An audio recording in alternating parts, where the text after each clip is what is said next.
Hajime is a powerless, auraless, and maidenless high schooler who gets bullied all the time for being weak. One day, his entire class gets summoned to become heroes and save the kingdom of Tortoise. But even in this world, Hajime remains a loser, because while his classmates all got legendary skills and abilities, all he got was transmutation. So the best he can do is move rocks. One day, as the class ventures into the labyrinth to train, Hajime tries to fend off a monster, but he lacks the sword skills to do so, so he ends up needing to be saved by a Managawa who beheads it in one swing. Hiyama comes over just to mock Hajime for being useless, but then he gets pissed because everyone else actually cares about Hajime even though he's weak.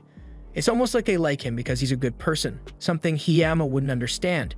Anyway, a Managawa's strike revealed some crystals hidden in the wall, and Meld recognizes them as Gland's crystals, which are really valuable.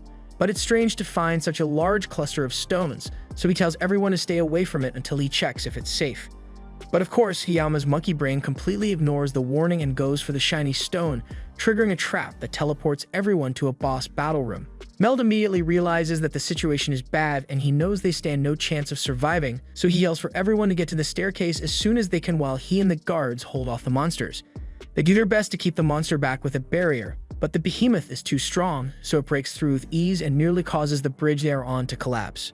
If the bridge collapsed, everyone here would have fallen to their death, but Hajime comes in clutch and uses his transmute skill to keep the bridge standing and slow the behemoth down, but it won't last for long, so he urges everyone to run away while they still can. Thanks to him, all of his classmates were able to make it off the bridge safely, but the behemoth is starting to break through Hajime's rocks, so Captain Meld tells everyone to cast spells to buy Hajime enough time to escape.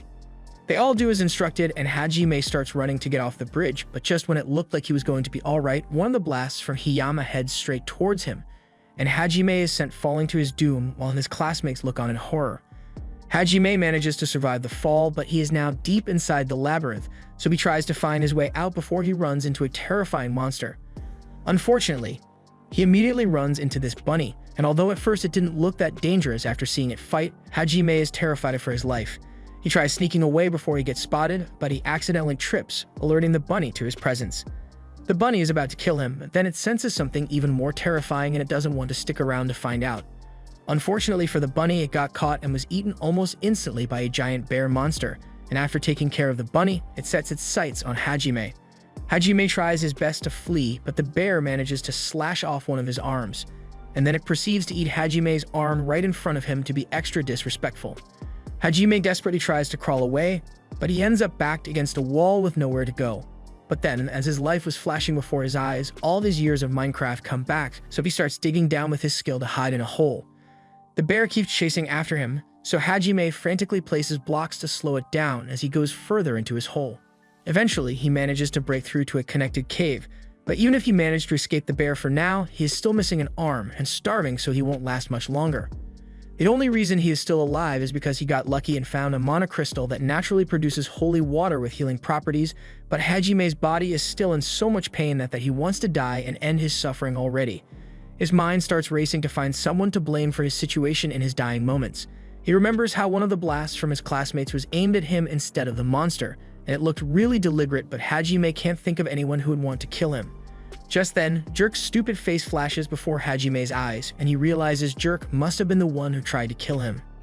He recalls that Kaori had warned him to not go on this mission the night before because she had a dream that something bad would happen to him, and now he's wishing he had listened to her.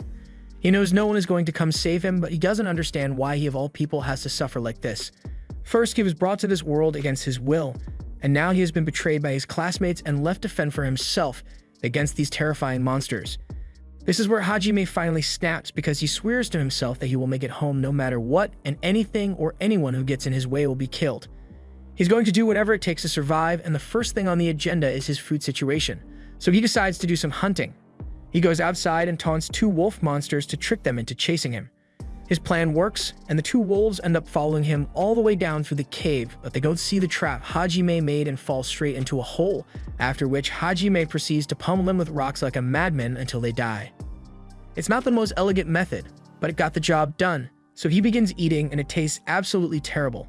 But even worse, he starts experiencing excruciating pain as the cells from the wolf meat start messing with his DNA. Hajime bends over and worries that this monster meat might be deadly, but then his body starts undergoing violent changes. Normally this would have killed any human, but thanks to the holy water, Hajime managed to survive the ordeal, and his body feels a lot lighter than it used to. He gets up and looks at his reflection only to find that his hair has turned white and his eyes are now red. As a result of his mutation, he now possesses a new mana manipulation skill, as well as the skill lightning field that the wolves possessed. He can't use it as well as the wolves could, but he can still create enough electricity to cook the rest of his meat with it. And it still smells awful, but at least he won't have to eat it raw anymore. The extra skills he got now allow him to appraise a rock simply by touching it, and after searching around a little, he finds something called a blast rock. It can be ground up and will cause an explosion if heat is applied, so Hajime believes he can craft a good weapon out of this. A weapon would make battles here a lot easier, so he immediately gets to work designing a gun with the blast rocks he found. He uses transmutation to form a gun barrel out of hard Tor rocks, and by filling bullets with the explosive blast rocks and accelerating them with his lightning skill, he is able to create a gun with high-powered explosive rounds, allowing him to easily defeat monsters like that rabbit from before. He then drags the rabbit corpse back to his cave and starts eating, but monster meat still tastes terrible. On the bright side, it did increase his level and granted him new skills like quick step and aerodynamics for extra mobility. With this, he is confident that he is strong enough to defeat any monsters, and he's got a grudge he needs to settle. He heads back to the area where the bear that ate his arm is, and as soon as he spots it, he uses aerodynamics to jump into the air and fires at the bear. Unfortunately, the bear manages to counter and knocks him down, leaving Hajime injured. But while this may look bad, Hajime made something special for a situation like this. He pulls out a flash grenade and throws it straight in the bear's face, resulting in a blinding flash of light. And while the bear is blinded, he gets some payback by shooting one of its arms off and chomping down on it to assert dominance, after which he puts a bullet through the bear's head to finally claim his victory. After eating as many beasts as possible, Hajime is now so strong that he can't level up from eating the monsters in this area anymore, but he still can't find a way up, so instead he decides to go down to find an exit. He recalls that this labyrinth is meant to have 100 levels, but there aren't exactly any signs around here, so he has no idea how long it will take him to reach the bottom. He begins mining his way down and soon stumbles upon a cave. But as soon as he turns his lamp on, he locks eyes with a lizard, and one look from it makes Hajime rock hard. He ducks behind a boulder and tries to slow down the petrification process with a potion, but the lizard is still coming after him, so he has to think quickly. As the lizard climbs over the rock, Hajime throws a small bottle at it, and the lizard gets its vision privileges revoked. And now that it is blind, it's an easy target for Hajime to gun down. Hajime keeps making his way through the labyrinth while slowly building his aura with each new monster meal. But while he's doing that, his classmates return from the kingdom to report what happened to the king, and Meld explains to the king that things didn't go as planned. Because Hiyama couldn't keep his grubby mitts to himself, they ended up getting teleported down to the 65th floor. It's a miracle they managed to survive the incident at all, but unfortunately, one of the heroes, Hajime Nagumo, wasn't so lucky. Word of Hajime's death has already begun to spread, and it's bad press for the kingdom, so the king orders Meld to act like this never happened, and the same goes for all the other heroes. Shizuka feels terrible about what happened, so she heads out into the courtyard to take her mind off it. But while training, Shizuka notices Hiyama in the courtyard, and he seems really nervous, almost like he did something and is worried he's going to get caught. She recalls how back on Earth, Hiyama was constantly picking on Hajime, and now that she thinks about it, he was probably jealous of all the attention Kaori gave Hajime instead of him, so she briefly considers the possibility that Hiyama was the one who blasted Hajime. But she doesn't think that's possible since no one would be petty or stupid enough to kill their classmate over a crush. Right. Shizuka then goes to Kaori's room to see how she's doing, and Kaori finally wakes up from her coma. She has been unconscious for 5 days, so her memory is a little fuzzy, and all she can remember is the fact that they were fighting in the labyrinth. She asks Shizuka if Hajime is alright, but Shizuka doesn't say a word, and that silence tells her everything she needs to know. Kaori realizes that Hajime didn't make it back with them, and she is devastated and can't believe her dear friend is really gone. Meanwhile, Hajime is still trying to make his way through the labyrinth, and he still has no idea how long it will take for him to reach the bottom. But those doors look pretty promising, so he makes some more bullets for himself and gets ready to head in. Unfortunately, he has no idea how to open the door. He tries using transmute to see if he can just mine his way through the door, but he gets repelled, and all of a sudden, the statues next to the door come to life. Hajime saw this coming, and he's not about to let himself get jumped, so he shoots one in the head and kills it instantly. He then squares off against the second one, but when he tries to shoot it, his bullets have no effect whatsoever. The Cyclops seems to be using some sort of defensive magic to protect itself against Hajime's bullets, but fortunately, Hajime has the perfect strategy for getting through a magic barrier. He continuously fires at the Cyclops' barrier until it eventually shatters, making it an easy target and allowing Hajime to shoot it in the eye. And now that that's done, Hajime gets ready to see what's so important that it required 2 Cyclopses to guard it. He cuts the Cyclopses open and finds 2 mana stones in them, and he figures out that it has something to do with the door. So he puts the mana stones in the door and it unlocks it, revealing a glowing cube in the middle of the room. As the glow of the cube dims, it reveals a cute girl trapped within it, but this smells like a trap, so Hajime goes nope and turns around to walk out the door. The girl pleads with him to wait and asks for his help, but Hajime isn't an idiot, so he knows normal people don't end up trapped in a glowing cube deep in a labyrinth. He assumes she probably did something terrible to deserve a punishment like this, but the girl tells him he's wrong. She's trapped here because she was betrayed. Hearing the word betrayal strikes a chord with Hajime, so he suddenly cares about the girl's situation a lot more and asks her to explain what happened to her. Even if she was betrayed, it seems like overkill for someone to lock her all the way down here. The girl explains that she is vampire royalty and she was born with incredible power, which she always used for the good of her people. However, one day her ministers told her she was no longer needed and they would be ruling the kingdom in her place. The girl was honestly fine with handing over control of the kingdom peacefully, but her ministers feared her power and they physically couldn't kill her, so they decided to lock her away in this box. Hajime asks what she means by they couldn't kill her, so the girl explains that one of her abilities allows her to heal incredibly fast, so most physical damage is meaningless to her. And her second ability allows her to manipulate mana without needing a magic circle, so Hajime can see why she was so feared. In any case, he's emotionally invested now, so he decides to free her from her prison. He places his hand on the box and attempts to use transmute to break it down. It's not an easy job, and the old Hajime never could have managed it, but with his current strength, he keeps going until the box eventually disintegrates, releasing the girl from her prison. Now that she's free, Hajime asks her if she has a name, but the girl has no need for the name given to her by the people who betrayed her, so she asks Hajime to give her a new name, and he decides to call her Yui, because seeing her reminded him of the moon. Yui is really happy about her new name, so she jumps into Hajime's arms to thank him, but things have been going too well for him, so something was bound to go wrong at some point, and that's when several spikes are shot at him from the shadows, leaving Hajime severely wounded. The Yuis help the spikes are removed from Hajime's back. He hands her the bear pelt to cover up as the new duo faces up against their first enemy, a giant scorpion beast blocking their exit. He showers the scorpion with bullets, but its shell is too thick to be damaged. As Hajime pauses to think of a method to bypass its shell, Yui jumps off his back and bites his neck for blood. Her actions startle him, but he doesn't doubt her choice, so he uses his magic to mold a wall to buy her time as the scorpion uses the same magic to try and force its way through. All juiced up Yui casts an azure blaze which inflicts damage to its shell, but not enough to kill it. A second coordinated attack with Hajime on the top side of the scorpion's shell breaches it and fatally strikes the beast, celebrating their victory. The two bond over a campfire with some scorpion kebabs. Here, Yui is informed that all the vampires were eradicated 300 years ago. She shares that the labyrinth was built by beings called Mavericks, who rebelled against their gods and wanted to destroy the world but failed and flood into these labyrinths and are said to be hiding at the very bottom level. Their destination was now clear. A Maverick at the bottom held the key out using the scorpion shell. Hajime created high-caliber bullets for a railgun he crafted and named Schliegen. Surprised by all the foreign concepts this man is spouting, she asks him about his side of the story. The two journey deeper as he recounts the events that led him here. Saddened by her tale, he shares his goal of returning home, only to make her feel even more lost. Hajime invites her to join him on his journey, and she accepts without hesitation. Back at the kingdom, led by the level 50 classmate Amanagawa, the party prepares for another venture into the labyrinth. Meanwhile, Hajime and Yui flee from a horde of seemingly endless T-Rexes, each with a peculiar flower growing from its head. The strange sight leads them to believe the monsters are being controlled by a parasitic hive mind.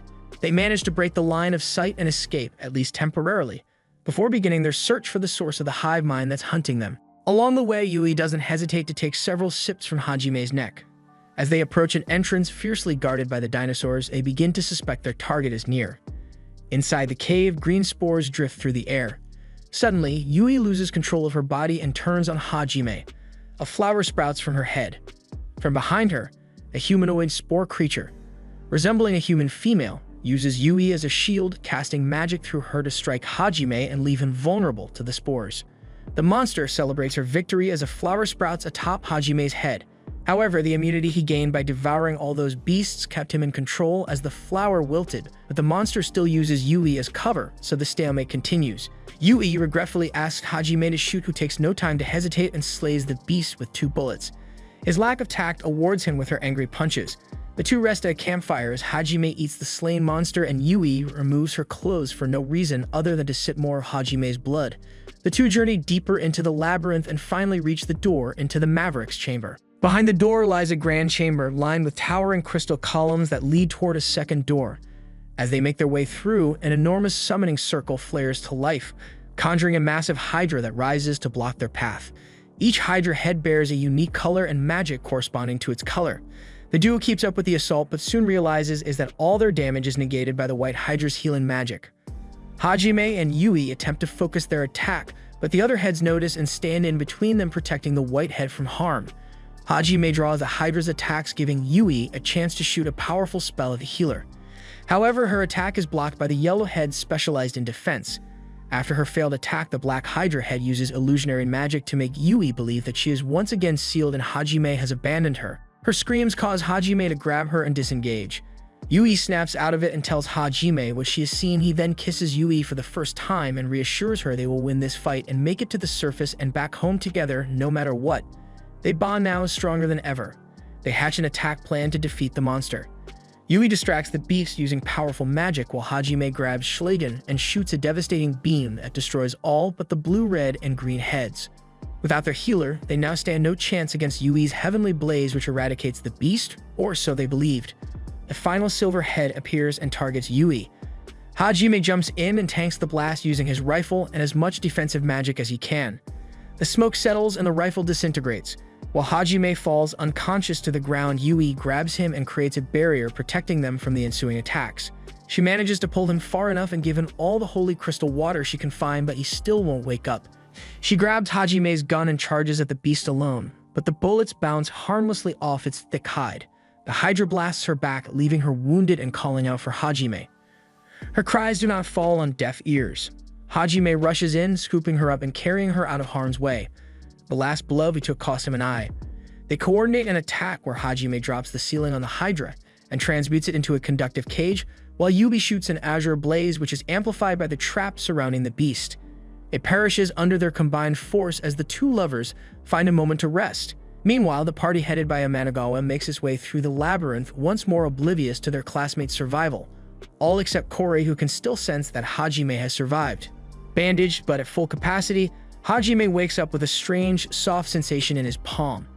To his surprise, he finds himself in a bed with Yui inside a gazebo surrounded by a forest. He lets go of her cheeks and electrocutes her into waking up. Noticing his well-being, Yui celebrates and hugs Hajime with tearful eyes. After he's caught up about how Yui patched him up, they realize they are now in the Maverick's domain. They fetch some clothes and make their way to a mansion standing alone in the woodland scenery. An illusionary sky mimics daytime and nighttime above them. The couple make their way into the building and find many rooms sealed off. On the third floor, they find an open room that begins to light up as they make their way inside. Across from them sits a skeleton dressed in fine wear, peering at a ritual circle in the middle of the room. Hajime steps into the circle seeking answers. It glows as the skeleton develops an illusionary cover of the human it once was, Great Orcus, the maverick who built this labyrinth. He congratulates the two on reaching this chamber and reveals that he is only a recording and will do no more than tell them why he and his fellowship did what they did after finding out the truth of this world.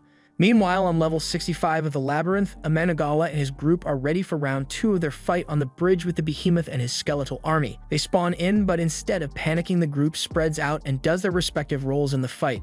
Attackers go in as mages and supports fulfill their duties, successfully fending off the monster's attack while dishing out their own. Their combined effort successfully defeats the behemoth, and so the skeletons begin to fall apart while the group rallies after their first decisive victory. Back to the MC, the recording begins to bid Hajime farewell. Oscar tells Hajime he will now inherit his powers and hopes that he will not use them for evil. A surge of information rushes through Hajime's head. The Mavericks were in truth liberators, and now he wields a form of ancient magic, creation magic, allowing him to give magic properties to raw materials to create artifacts. The first thing he does is teach Yui how to wield this magic. She learns it but fails to create artifacts herself. The two spend the following days snooping around the mansion. They find a book that informs them of how clearing the rest of the labyrinths will also yield ancient magic, which which might help them return home. Later, the duo shares a bath together where Yui expresses her love to Hajime, who is still shy and awkward when confronted with the matter. Using the vast resources inside the mansion, Hajime crafts several tools to aid on their journey. Vehicles, weapons, a crystal to replace his eye and an arm, all using the creation magic he learned. After 2 months of prep, Hajime puts ring on Yui, cementing their relationship. The two prepare themselves and finally leave the labyrinth, ready with their unwavering bond to take on whatever the world throws at them, even against the gods that stand in the way of their goal. In the Risen Gorge Canyon, a busty bunny girl finds herself surrounded by dinosaurs while she runs around asking for someone to appear. Just then, Hajime's and Yui's ritual circle appears and the two drop in, scaring the dinosaurs away. They celebrate their successful escape while the two lovers gaze into each other's eyes. Their wholesome moment is ruined by the blabbering bunny beast woman charging their way before falling and getting her head stuck in the ground. They move on and try to ignore the nuisance, but she grabs onto Hajime and begs the two to save her family. Her request falls on deaf ears and the duo continues moving forward. Suddenly, a giant two-headed monster, Dehedor, returns and stands in front of Hajime, who takes it out with ease, much to the bunny girl's amazement. She introduces herself as Shia, the eldest daughter of the Helia Beast tribe. She pleads the two to help her race from being exterminated, and after a lot of begging, they finally agree to look into the matter, before she insults Yui's Opai's sides as a way inferior to hers and gets blasted to near death for it. Shia was exiled from her tribe for the magic powers she held. Her power to see possible futures is what helped her come to where the duo would appear. She also saw the doom of her tribe on the horizon. The duo agreed to help her on the condition that she helps them navigate the sea of trees on their path to the next labyrinth. They reached the Beastman village just in time to save it from a group of flying dinosaurs. Her tribe had left the other Beastman tribes to support Shia after it was revealed that she has a magic similar to monsters, a fact detested by Beastmen who do not wield magic. Her tribe's weakness and lack of magic meant their struggle for survival was an extremely difficult one, but with Hajime and Yui's help, the task was accomplished with ease. Shia offers to join them on their journey, but the two reject firmly. But instead, seeing that none of her tribe are fit for combat, they spend the next few days training them so they are ready to survive. After rigorous training, Shia learns to enhance her physical attributes for combat and asks to join the couple on the journey, once again claiming to be in love with Hajime. Just then, her tribe returns, turned into bloodthirsty killers that know how to fend for themselves. Maybe a bit too well. The Beastman tribe leads the couple to the great tree within the Sea of Trees.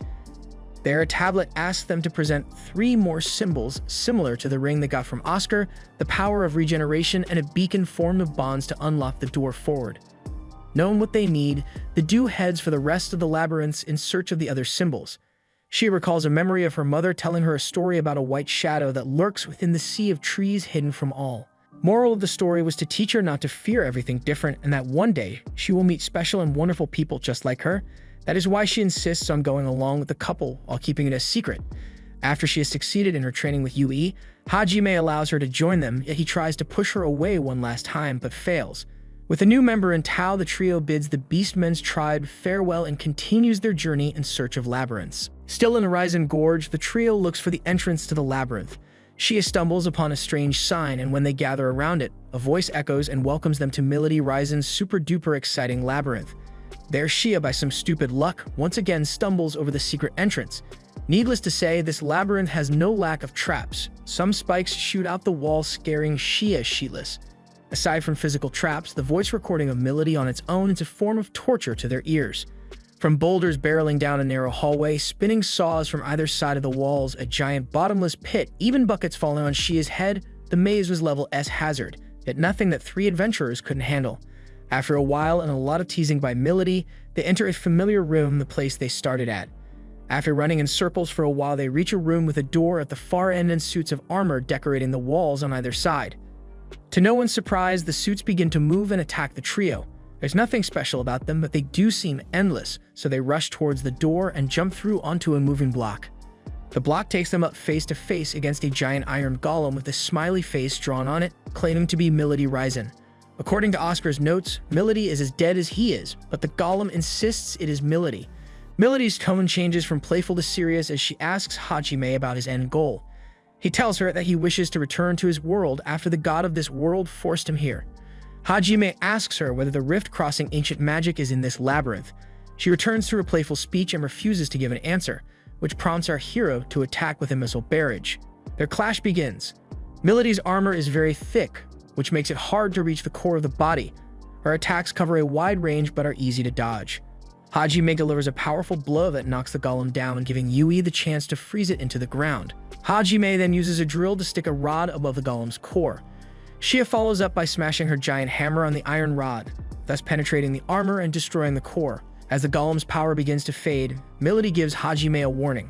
Following the path he is currently on, he will eventually face the bastard gods they fought long ago and achieve god-killer status. She bids them farewell and good luck on their journey as she disappears. Inside Melody's chamber, the trio finds yet another golem, a small one that Melody uses to greet them again. After a few smacks, she teaches the group gravity magic that only Yui is high enough level to use for now with a bit of training. With a second ring in Hajime's hand and some more valuable recourses squeezed out of her, Melody flushes the group out of the labyrinth back out onto the surface. With Shia drowned, Hajime gives her mouth-to-mouth to revive her, which she takes full advantage. But being the Chad that he is, our boy forcefully removes her and throws her back into the water. The trio, all wet from that experience, make their way to the nearby town inn for the night. Yui and Shia fight over a room with our MC, ending with Shia getting shot for saying out-of-pocket stuff. Inside the Foreign Adventurers Guild, the guild master Ilwa Chang hosts Hajime and his two companions. He had heard of their accomplishment of passing through the Raizen Gorge with ease and wishes to employ them for a request. Hajime declines at first, but is persuaded to hear him out on the condition that their exploits be kept hidden, so they maintain a low profile. His request is to find a missing party that led his survey in the northern mountains, specifically the son of Count Kugeta. Hajime accepts in exchange for status plates of their own, as well as the guild master's support if needed.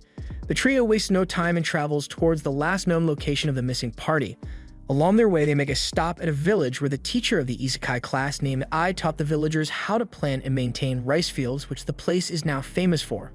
Hungry for his homeland's staple food, Hajime's party reaches the inn where his teacher and few of her students are resting. Before this point, Hajime had been believed to be dead by everyone who knew him before the incident in the labyrinth. However, mention of his name by Yui and Shia, as well as his familiar voice, makes it obvious to Ai, despite his drastic change in appearance. He tried to deny his identity, but his teacher was certain, so he finally admitted it. He gave her very vague answers as to what happened since he was last seen, before one of the knights escorting Ai and her students insulted Shia and Yui, which got him a bullet to the shoulder. One of the students listening all this was someone who admired Hajime after he saved her on the bridge where this all started. Before moving on, Hajime made it clear to everyone around that he had cut ties with the group he came to this world with and all those they worked alongside. His goals were his own and none should stand on his way. Later that night, Ai was contemplating her meeting today only to be interrupted by none other than Hajime himself. In private, he reveals to Ai what he has learned so far and why he chose to cut ties with the kingdom. A long time ago, this world was ravaged by endless wars between all three races. The god ruling over them made them believe he was pursuing peace between the humans, demons, and beastmen, while in truth he was the puppet master inciting conflict for his entertainment. The Liberators were a group of people who realized who the cause of all this conflict was and tried to rid the world of their oppressors. However, this god had realized their intentions and turned the church and humanity against them, branding them as traitors. Sworn to protect their people, the Liberators did not fight back. They are the people now known as the Mavericks. The few members that survived the culling had flowed into labyrinths of their creation, waiting for someone capable of completing what they had set out to do. Hajime admitted that he didn't care about the mad god, he only aimed to get the ancient magic necessary to leave this world. Before he left, I told him that the priestess Kaori hadn't given up her search for him, which is when he revealed that what happened to him was no accident, but an attempt to take his life by one of her students, and that left her in shock. The following morning, Hajime's group is stopped by Ai and her students who insist on joining them so that she can hear in detail what has happened. Seeing that refusing won't work, he conjures up a vehicle for all involved and sets off into the mountains. The group makes their way into the mountain in search of the Count's son and one of Ai's students who had wandered off on his own. Using drones he crafted with his relic creation magic, Hajime tracks down a scorched field with obvious marks of battle and a crater left by a giant creature. They press forward towards a human signal further in the mountains behind a waterfall, and inside a cave they find Will Kudeta, the Count's son. Suffering minor injuries, he is delighted to have finally been found. Will tells them of his terrifying experience and how group was slaughtered by a group of monsters, the worst being a black dragon. Hajime slapped some sense into him and brought him back on his feet. As they made their way beyond the red moon that loomed over them with the sound of impending danger, the same black dragon swoops in and commences its attack on the group. It unleashes a stream of flames that pin Hajime down as he shields his teacher and her students. At that moment, Yui uses Heavenly Blaze to stop the dragon and drops it to the ground. Shia follows up with her hammer attack but fails. Hajime orders Yui to protect the group so that he can focus on offense. The dragon seems to be focused on Will, but the danger Hajime imposes quickly forces it to set its eyes on him. The two duke it out with Hajime obviously in a much stronger position using his vast arsenal. Soon after the dragon falls and Hajime readies the machine he used to penetrate the armor of Milody's golem so that he can finish off the beast. The dragon tries to escape, but Shia's hammer knocks it out. Hajime's knowledge of dragons leads him to believe that the only way to do damage to the beast is by attacking the one place without scales, the butt. Hajime grabs the giant rod and shoves it up the dragon's hole only to be met with feminine screams. The dragon announces that she is a dragon born and will reveal her intentions if the rod that Hajime keeps driving into her colon is removed. He doesn't accept and seeks answers before she can be relieved. The dragon reveals that she was headed to the vicinity to investigate the travelers from another world. While resting on her journey, a man in black robe cast mind manipulation magic on her in her sleep so that she would target and kill Will and his companions. Yui asks Hajime to spare the dragon as the killing was not of her will.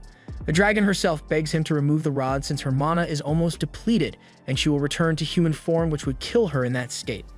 With the rod forcibly removed and the dragon reverted into human form with a possible new kink, she reveals her identity to be Tio Clarus of the Clarus clan of Dragonborn. She warns the group that an army of thousands of monsters led by the man in black robes is headed for the town of Hajime's drones confirm that an army of 60,000 will be upon them in 2 days. His mission only being to save Will, Hajime refuses to face the army or its head figure. As it doesn't concern him, he sets off to return Will home with a new perverted and masochistic dragon born, unfortunately, joining his party. Ai implores her student to help face the army of monsters and save Yuri from annihilation. Unable to refuse his teacher request, Hajime accepts and begins his preparations to halt the assault. Defensive measures are taken, barricades are built, women and children are evacuated, while everyone left to fight eats and rests in preparation for battle.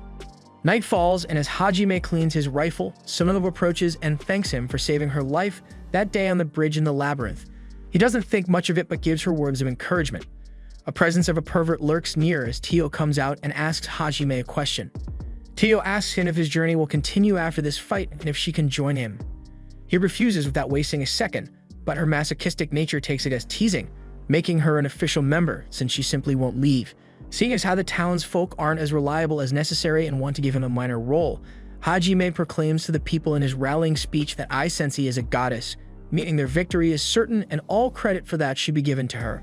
Atop the barricade wall, Hajime's group initiates their long-range attacks, each using the most powerful attacks at their disposal. Tia's attacks are especially powerful, however, her mana runs out quickly, and she helps herself to a nap. With his long-range bullets running low, Hajime and Shia charge in with Yui supporting from the rear. The two begin attacking battalion leaders to throw the army into confusion since only the monsters in charge are under the mind control spell. Their plan succeeds and the army begins to rout after suffering major casualties. Hajime then confronts the man in black robes who he captures and brings back to the town. Ai identifies the mysterious figure as Shimizu, the student who came with her group to but went missing short after. Shimizu had made a contract with a demon he found in the mountains, hoping to gain tremendous power in exchange for Ai's head. She tries to reason with him and help him start over, but Shimizu takes advantage of her compassion and takes her hostage, asking Hajime to surrender his weapons, which is met with a resounding no. Shia's ability to see the future springs her into action as she attempts to block a bullet headed for Shimizu and Ai. The poison needle at Ai's neck makes contact as the bullet grazes Shia and penetrates Shimizu's abdomen. Hajime gives a dose of holy water to his poisoned teacher mouth to mouth because why not, and then heals Shia's wound as he approaches Shimizu. Ai begs him to heal her student. Hajime assesses the situation and Shimizu's intentions before putting him out of his misery, breaking his teacher's heart and telling her that his stance against his enemies does not change regardless of who they are. He and his party along with will depart to conclude their mission. On the way back, his companions realize how Shimizu was too injured to be saved and Hajime merely put him out of his misery as an act of mercy without Ai having to bear the burden of a student dying under her care. They all know Ai is extremely kind but not stupid. She will eventually accept the truth and forgive her dear student. Once again at the guild, Hajime and his companions deliver Will safely to Ilwa, who rewards them with the promised status plates, plus an additional one for their new member. As they all settle in their room for the night, Hajime notices a figure lurking in the alleyways of the town. Watching them, he isn't concerned by their activities as he is confident that he can challenge even God if he gets in the way of achieving his goal. Hearing his words, Taiyo remembers her father's dying words to her, that although their true enemy, God himself is powerful, but someone strong enough will appear one day to slay him and rid the world of his machinations. Those very words and the powerful force calling to her prompted her to seek otherworldly visitors outside of her clan's domain, leading her to meet the MC.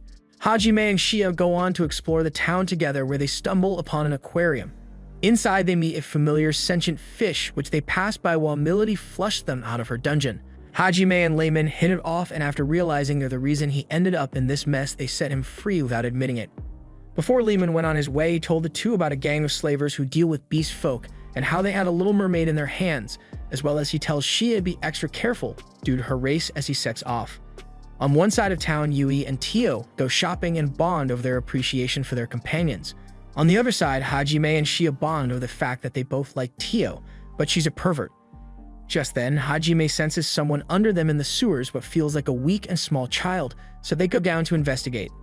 Detection of a person proved true as Hajime scoops up a passed-out girl who was kidnapped for auction by underground smugglers. Soon the smugglers realize the girl is missing and begin scouring the town for her. Meanwhile, Hajime and Shia bring the girl to the surface where she regains consciousness.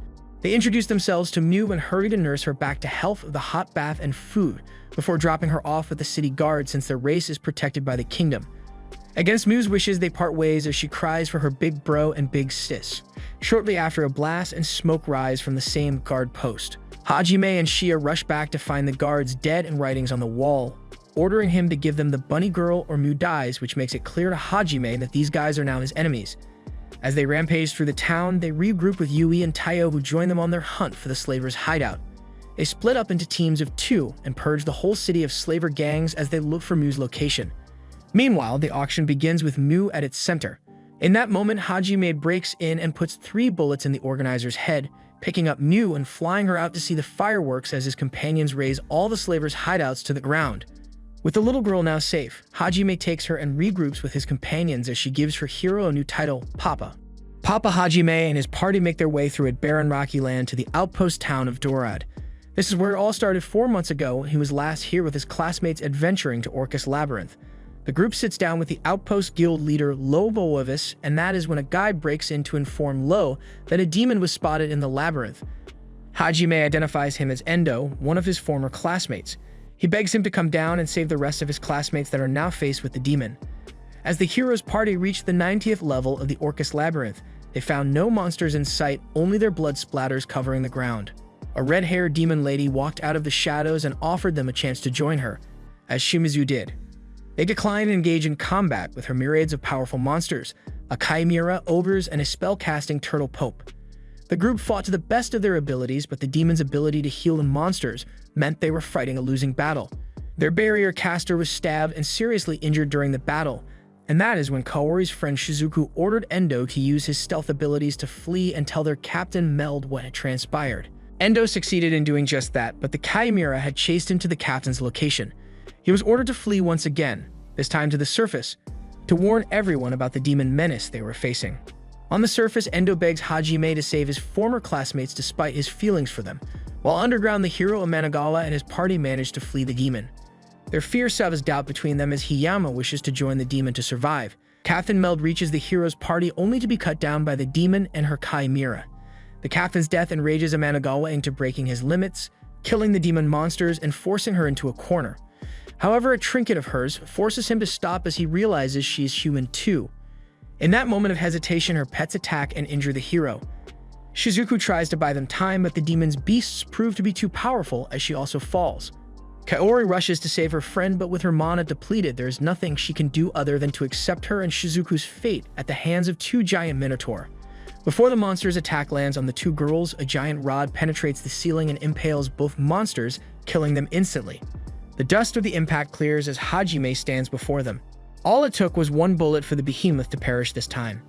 As Hajime lands in front of his former adventuring group, Kaori instantly recognizes the identity of their rescuer, much to everyone's surprise as he was supposed to be dead.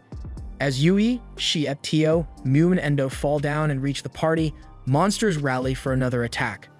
Hajime orders his companions to spread out and protect Amanagawa's party as he single-handedly begins his onslaught against his new enemy forces. He wields his dual revolvers with skill as the monsters drop like flies.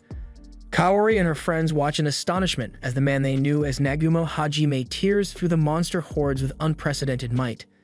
The Pope Turtle fires off a beam attack at Hajime, and using a relic shield, he deflects the attack at the demon woman, destroying the bird creature she used to heal herself and her forces. His companions easily fend off any attacks on the injured as the demon makes a last desperate attack against Hajime. She casts Crashing Jail, enveloping him whole. Concerned by what she saw, Miu calls out to her papa, which catches Kaori's ear. The demon makes a run for it, but Hajime blocks her retreat as he shrugs off her magic and walks up to her. He asks her how she got her hands on those monsters, but she refuses to answer, so he puts 2 bullets in her legs, which surprises his former companions. From what little he got from her, Hajime concludes that the monster spawning was a form of ancient magic that was lent by someone she knows. Seeing as how she was no longer any use, he aims to end her life. She warns him that her lover will seek revenge. As Amenavidawa tries to convince him that she is no longer a threat, Hajime doesn't think twice before he puts a bullet in her skull. Hiyama saw what happened as panic sets in. With Captain Meld stabilized, everyone involved gathers around. Kaori can't believe Hajime is still alive and breaks down into tears while leaning on him as Yui and Shia stare with murderous intent. They all make their way back out of the labyrinth while Amenagawa and Hajime's moral compasses collide over the killing of the demon. Hajime makes it clear that he has no ties here anymore and will kill anyone who stands in his way, even them. He tells him that he did this because he owed Kaori, and once they're out, it's goodbye forever. After they reach the surface, Kaori gathers up her courage to confess her love to Hajime and her desire to join his party. He turns her down since his only love is Yui, but she still insists on tagging along to eventually win him over. Yui accepts her challenge and allows her to join to prove that she is Hajime's one true love. Kaori is now an official member of Hajime's party.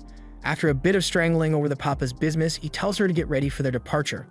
The next day, Kaori bids farewell to Shizuku and the rest of her former companions as Hajime conjures a jeep with a car full of odd characters fighting for his love. Hajime and his companions set off to find a way back to his world, allowing nothing, not even God, to stand in their way. Hajime and his group are driving through the desert when all of a sudden they get attacked by a sandworm. And I don't know where Hajime learned how to drive like this, but he is doing a great job evading the worms. It'll be a problem if that thing manages to catch up to them, so Hajime decides to bust out his anti-tank missiles and fires them at the worms. The worms are reduced to large chunks of meat, so Hajime and the others can continue on their trip. But a few meters ahead, they spot a group of sandworms gathered around something. Hajime is curious, so he pulls up the car machine gun and starts blasting until every single worm is gone. And now that the path is clear, they can see that there is a man on the floor. Hajime normally wouldn't want to get involved, but as a priest, Kaori wants to help him, and Hajime honestly wants to find out how the guy managed to survive so long in the desert without getting eaten. They drive over to him, and Kaori examines his body only to find that he is suffering from extreme mana overload. Basically, he ingested some sort of poison that is making all the mana in his body go wild, so if he doesn't get help soon, he's going to die. For now, Kaori uses a spell to drain some of the guy's mana to stabilize his condition, but unless they find a cure for his illness, his mana will go out of control again soon. The man eventually wakes up, so they bring him into the car, and first he thanks them for saving his life. He introduces himself as Bize, and he is the son of the Duke of Ankaji. Coincidentally, Ankaji is the city that Hajime and the others are heading towards, and from the way Bize is acting, it looks like it's in some kind of trouble. Hajime asks Bize to explain the situation. So Bize tells him that a few days ago, the citizens of Ankaji began to suffer severe fevers and convulsions. They did some investigating and discovered that the oasis that the people of Ankaji rely on was poisoned, but they still haven't been able to figure out how it happened or who might be responsible. On the bright side, there is a cure for mana overload. The mineral known as Still Stone, which can calm a person's mana when ingested. Still Stone can only be found in the Gruen volcano. Normally, Bize would have sent the adventurers of Ankaji to mine the Still Stone, but they are all suffering from mana overload, and even if they weren't sick, an ordinary adventurer wouldn't be able to make it through the desert since Ankaji is almost entirely out of drinking water. That's why Bize took it upon himself to go look for help, but he ended up passing out due to mana overload. Luckily, he was fortunate enough to meet a group of gold-ranked adventurers, so he asked them to help save Ankaji. They soon arrive at the Dukedom of Ankaji, and the situation here is just as bad as Bize had told them. Countless people are suffering from mana overload and even more from dehydration, but Hajime and his group are ready to help. First of all, Yui uses her powers to create a pit in the ground, and after Hajime finishes paving the bottom, Yui uses magic to fill it with water. The Duke of Ankaji is amazed that Yui was able to create so much water in such a short amount of time, but using all that magic left Yui feeling drained, so she turns to Hajime and starts sucking his blood. Now that the water situation is dealt with, it's time to deal with the poisoned oasis, and as soon as Hajime takes a look at it with his demon eye, he figures out what's wrong. He pulls out a few grenades and chucks them into the oasis. A few seconds after the grenades explode, a slime monster emerges from the oasis. The Duke had no idea something like this was in their oasis, so Hajime explains that this thing is probably the source of the poison in the water, although he has no idea who put it there in the first place. But now all he needs to do is defeat it, so he aims his gun at the slime's magic core and fires a shot straight through it. The slime has finally been killed, so it won't be generating any more poison. But as for the poison that's already in the water, it's going to be a while before it gets decontaminated. Luckily, the oasis is connected to a freshwater spring, so eventually it should return to normal and the water Yui made should be enough to last until then. Back at the city's main hall, Kaori and Shia have been helping treat all the people suffering from mana overload, but the only way to cure them for good is with the still stone. Hajime agrees to go get some from the Gruin volcano. However, it's too dangerous for Miu to come with them, so Hajime asks Kaori to stay behind and take care of Miu while they are gone. They set off across the desert, and after tearing through a horde of sandworms, they eventually arrive at the Gruin volcano. The blistering heat is already starting to make the others uncomfortable, but Teo isn't bothered by it. After a bit of walking, they make it to the main entrance of the volcano, and soon after they walk in, Hajime spots some still stone on the roof of the cave. Unfortunately, it's only tiny pieces here, so it won't be enough to cure the people of Ankaji. If they want to find a sufficient amount of still stone, then it looks like they are going to have to go deeper into the volcano. They make their way to the bottom of the staircase, and from this point onward, they are stepping into uncharted territory, so they need to be ready for anything. Just then, a fire attack is thrown at the group, so Yui uses her magic to block it, and Hajime gets ready to kill the lava bull that's attacking them. But before he shoots, Shia asks him to let her handle it instead because she wants to test out the new hammer he made for her. Hajime agrees to let her handle the bull, so Shia charges forward, and with one powerful swing, she manages to completely shatter the bull's head. She's impressed by how effective the hammer is, but also kind of scared because this thing converts mana into kinetic energy, and the force it can create is unbelievable. After descending a little deeper into the volcano, the group manages to find a cave filled to the brim with still stone. There's more than enough to save all the people of Ankaji, so now the only thing they have to do is clear the Great Labyrinth inside the volcano. They ride a boat down the lava, and after nearly being burned alive by the lava falls, the group finds a hidden island at the base of the volcano. Hajime wants to go check it out, but all of a sudden, a fire blast is launched at them, so they are forced to ditch their boat. There are fire-spitting lava snakes guarding the room, so if they want to get to it, they are going to have to defeat all the snakes. There are 100 of them, so it's going to take a while. The group works together to destroy each snake's body and mana core, but just as Hajime finishes off the final snake, he is hit by a light beam out of nowhere. Hajime is still in one piece, but that blast left him unconscious, so he starts falling to his doom, and Yui has to use her magic to save him. After getting him to safety, she tries giving him some holy water to heal his wounds, but nothing seems to work. All of a sudden, blasts begin to rain down from the sky, so Yui casts a shield to protect herself. By the time the onslaught is over, Yui is left exhausted, and just then, they hear a voice coming from above them. Fried is glad he chose to set up an ambush here since it worked perfectly, but he can't believe that Hajime managed to survive a full power blast from Uranus. Hajime finally regains consciousness, and he sees Fried up in the sky, so he kind of understands what's going on here. Fried acquired God's age magic, so now he is an apostle and intends to do whatever it takes to make the wish of his god come true. He activates his god's age magic and creates a rift in space, allowing him to sneak up behind Hajime and blast him across the volcano. The girls want to help him, but they are too busy defending themselves against the dragons, so Hajime is on his own for now. He manages to use Limit Break to counter the blast, but it still knocks him back and Fried isn't giving him a chance to recover. Hajime summons his cross bits to counter the attack, and with them shielding him, he slowly begins advancing towards Fried. Just then, Fried and his dragon get knocked away by Tio in her dragon form. She then fires a blast at his dragon, and the dragon fires back at her. So now the two are locked in combat. While Fried is distracted, Hajime sneaks up behind him and strikes him across the chest before kicking Fried across the sky. He was about to follow it up with another attack, but a dragon saves him and flies him up. Hajime tries to go after him, but his body finally gives out under all the stress, so he starts falling towards the lava. But at the last second, Teo swoops in to save Hajime and carries him back to safety. Fried is amazed by the strength of Hajime's companions, and he is slightly scared since he nearly got beaten by a crippled Hajime, so he decides to switch tactics to defeat him. There is a magic device controlling the flow of magma in this volcano, so Fried uses his magic to remove it. And now, the volcano is going to erupt, taking Hajime and the entire Great Labyrinth out with it. There's not much time, and there's no way all of them can make it out of here with Fried blocking the exit, so Hajime gives Teo his cross ring and asks her to escape on her own. Hajime has every intention of making it out of this alive, but right now Teo is the only one who can make it out of here, so he needs her to go deliver the still stone stored in his ring to Ankaji. Teo understands, so she flies straight up to make it out of the volcano before Fried can seal it off. Fried's dragons begin firing at her in an attempt to keep her from escaping, but Yui and Shia provide cover fire, and Hajime's cross bits keep Fried busy once Teo makes it out, so she's able to get past him. Meanwhile, back at the kingdom, Lilith was trying to have a discussion with her father, but when she finally gets his attention, he looks at her like she's some sort of criminal. And that's not the only strange thing either, because all the guards look like they just smoked something they shouldn't have. The king and the guards all completely ignore Lily and continue walking, so she knows something is wrong, but she's not sure what it is. She starts walking back to her room when she notices Shizuku in the courtyard training as usual.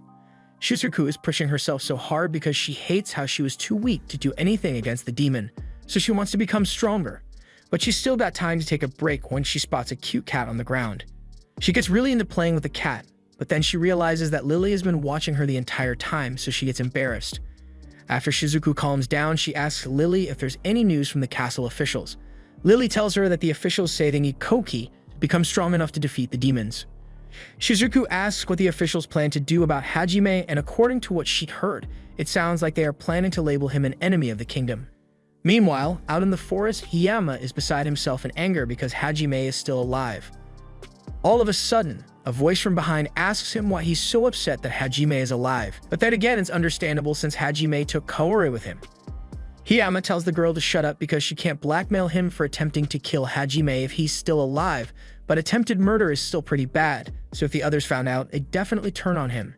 However, she is willing to keep it a secret if Hiyama helps with her plan, and in exchange she promises him that he will get to have Kaori all to himself. Teo eventually makes it back to Enkaji, but she is so exhausted that she collapses in front of the gate. Kaori comes running to check on her, and after treating her wounds, Kaori and Miyu take her inside to rest. When Teo finally wakes up, she tells them about the sneak attack and how Hajime, Shia, and Yui were trapped in the volcano. Kaori is really worried, but she knows Hajime will find a way to survive no matter what. Still, she would like to go help him as soon as possible, but they can't take Miyu on such a dangerous mission. So first, they are going to take her back to Arisen, and afterward, they'll go look for Hajime. Speaking of Hajime, it looks like he and the others managed to get away from the volcano after all, but he is still in critical condition, so it will take a while for him to get back on his feet. On the bright side, Yui can tell that the effects of the light poison from that dragon blast are starting to fade, so Hajime should regain his stamina soon. And even though they are in the middle of the ocean, Yui still plans to give him a special lower body workout. While she does that, Hajime thinks back to what happened in the volcano as the magma was rising. They had no way of getting out, so they found a door in the side of the volcano and went inside to avoid being burned to ash. The inner room was thankfully magma-proof, so they were safe for the moment, and as luck would have it, this room contained the ancient god's spatial magic spell, so Yui was able to analyze it immediately. However, it will take some time for her to learn how to use it properly, so she can't teleport them out of there. They still have to find a way out, so Hajime suggests that they should just swim through the lava. The others think that sounds crazy, but knowing Hajime, he probably has something planned, so they go along with it. They open the doors, and as the room is being flooded with magma, Yui puts up a barrier around them. The barrier won't last forever, so Hajime summons his latest invention. He had built a submarine in case they needed to explore some underwater labyrinths, and as luck would have it, Hajime had made this thing lava-proof too. They all get in the sub and dive down into the magma until eventually they get caught up in a current and are spat out into the ocean from a thermal vent. That explains how they made it to the ocean. But they still have no idea what part of the ocean this is. Hajime could probably figure out where they are if he had his cross ring, but he gave that to Teo. So for now, they are completely lost. All of a sudden, their ship is boarded by mermen, and they accuse Hajime of kidnapping one of their children. Hajime assumes they must be referring to Miyu, but before he can explain anything, one of the mermen attacks Shia, so he smacks the guy across the water with a fish. The other guards try to attack, but they're no match for Hajime's group, so they get knocked out. This is what happens when people get impatient. If the guards had just listened, Hajime could have told them that he actually rescued Miyu. Speaking of Miyu, Hajime hears her voice coming from the sky for some reason. He looks up and sees Miu falling straight toward him after jumping off Tio's back, so he jumps up to catch her. She's really happy to see him again, but once they get back to the ground, Hajime gives her a serious scolding about how dangerous it is to jump out of the sky. It turns out that this place is really close to Arisen, so they gather up the unconscious guards and start heading for the city. Once they arrive, Miu says she wants to go see her mother. As soon as Miu's mother finds out that her daughter is back, she rushes out to meet her even though she has a broken leg. When they are finally reunited, she is relieved to see that Miu is alright, but she's also confused to hear Miu calling Hajime Papa, since she doesn't remember getting remarried. Back at the palace, Shizuku happens to run into Aiko in the halls, so she and Ai sit down to have a discussion. Shizuku tells her all about what she's heard about Nagumo. Come to think of it, she recalls that Aiko had an encounter with Nagumo a while back, so she asks her for the details. Aiko thinks back to that moment and immediately insists she didn't do anything illegal because Hajime is 18, but Shizuku has no idea what she's talking about. Aiko had a meeting with the king to discuss Nagumo's situation, and unfortunately, the royal family has decided to brand Nagumo as a heretic. Aiko tried to oppose the idea since Nagumo hadn't done anything to antagonize the kingdom, but they wouldn't listen to her no matter how much she tried to convince them. And now that she thinks about it, all the council members looked like they were high and depressed at the same time. Since Miu is now safe with her mother, Hajime decides to go explore the sunken dungeon Malusia with the others. They dive into a deep-sea trench with Hajime's submarine, and they eventually locate the entrance to the dungeon, leading them to a cave. From here, they are going to have to continue on foot, so they start walking through the labyrinth and eventually come across a cave. As soon as they enter, the entrance closes behind them, and all of a sudden, they are attacked by a purple slime. Yui puts up a magic shield to protect everyone, but the slime seems to be able to melt through magic, so she can't hold it off for long. Tio figures out that she can burn the slime with her flames, but the monster keeps regenerating, so it looks like the only way to defeat it is to destroy its mana crystal. But about that, Hajime says that thing doesn't have a magic crystal. He's looking at it with his demon eye right now, and the entire thing is glowing red, so its entirely body is basically a mana crystal, and the same goes for the walls of this room, so they may already be trapped in the belly of this monster. If that's the case, then they stand no chance of beating it if they fight normally, so Hajime starts thinking of a way for them to escape. He notices some water leaking out from the ground, and that gives him an idea, so he pulls out his railgun and fires it into the ground to create a hole for everyone to get out of here. His plan works, but everyone ends up in a section of the cave that's completely flooded, and Kaori does not have the lung capacity to make it out of this alive, so Hajime leaves Yui and goes to rescue her. Eventually, Kaori wakes up on a beach with Hajime, and she asks him why he chose to save her instead of Yui. She was probably expecting him to say something about how much he cares about her, but the fact is that he trusts Yui to survive on her own, but he knew there's no way Kaori could survive this place on her own. For now, they just need to keep exploring the labyrinth until they get to the bottom, so they walk across the fields and eventually come across a shipwreck. All of a sudden, the area begins to transform, and they are pulled into an illusion of a war that took place centuries ago. People are being slaughtered left and right, so Kaori tries to save one of the men, but when she starts healing him, he fades away. They are then surrounded by soldiers on the ship, and all the soldiers look deranged, yelling that they will kill all the heretics for their god, Ahit. After killing all the illusions, the area returns to normal, but Kaori is still wondering what all that was about. Hajime believes that the illusion must have been based on past events. Kaori is sickened by the thought that all this tragedy was caused by a crazed god, so Hajime takes her to a safe spot so she can rest. He understands what it feels like to lose your mind after seeing something horrific. After all, if Yui hadn't been there for him when he got stuck in the labyrinth, who knows where he would be by now. Hearing Hajime talk about Yui like this makes Kaori feel jealous, so she asks Hajime if he thinks she's an inconvenience, and yes, he tells Kaori that she's holding him back. When she first joined the group, Hajime treated her harshly, hoping that she would eventually give up and stop following him. But through all the time they spent together, he was able to see Shia laugh, cry, and get angry sometimes, but she never surrendered to her emotions or let herself fall into self-pity. Hajime tells Kaori that he's in love with Yui and nothing is ever going to change that, so if hearing him say that makes Kaori's heart ache, then she's better off not being around him. Back at the palace, Aiko is on her way to meet with her students so she can tell them what she knows, but before she could get there, she is stopped by a nun. Aiko asks her to get out of the way, but the nun tells her that she is here to take Aiko to the Divine Mountain, and she won't take no for an answer. The nun tries to hypnotize Aiko with her charm skill, but Aiko's deity status makes her immune to its effects. But unfortunately, it doesn't make her immune to hands, so the nun just punches Aiko in the gut to knock her out. The nun starts carrying Aiko away to make sure no one witnesses this, but the princess saw the whole thing, and she knows she needs to tell someone before it's too late. Hajime and Kaori continue through the shipyard and come across a giant ship in the middle of the field. They board it, and as soon as they do, another illusion begins to manifest. It looks like this illusion might not be so bad because the king at the time was holding a party to celebrate peace between humans and demi-humans. But then, a few seconds into the banquet, the king reveals that he is still every bit as racist as he was before, and the only reason he held this banquet was so he could slay the filthy animals that claimed to be equal to humans. All in the name of his god, a hit. Seeing all the carnage leaves Kaori feeling sick again, but they still need to keep moving, so they head down into the ship corridor. As they walk, a dark mist rolls in, and Kaori ends up getting separated from Hajime after a wind trap is triggered. Hajime tries to go after her, but he gets surrounded by soldiers, so he has to defeat them. Once he has taken out all the soldiers, he starts looking for Kaori, and before long, he finds her standing in a suspiciously dark corner. Hajime can immediately tell that something's wrong, so just to be safe, he shoots Kaori in the head with a magic bullet. Kaori falls to the ground in pain and asks Hajime why he did that, but Hajime just shoots her again. He's already figured out that something is possessing Kaori's body, but the ghost laughs because it thinks there's nothing he can do about it. However, Hajime just points his gun at the ghost again and prepares to shoot. The ghost starts to panic and reminds Hajime that this is still Kaori's body, so even though the magic bullets won't kill Kaori, he can't just keep shooting her. Hajime puts his gun down to think about it for a second, but then shoots the ghost again anyway. It's not like the ghost is going to release Kaori if Hajime stops shooting, and the magic bullets cause a lot of pain, so Hajime is just going to keep blasting the ghost until it leaves Kaori's body. The ghost realizes Hajime isn't bluffing and the torture of being shot over and over isn't worth it, so it immediately releases Kaori's body. After the ghost leaves, Hajime gets close to Kaori to check if she's still alive, and as soon as she wakes up, she kisses Hajime on the lips.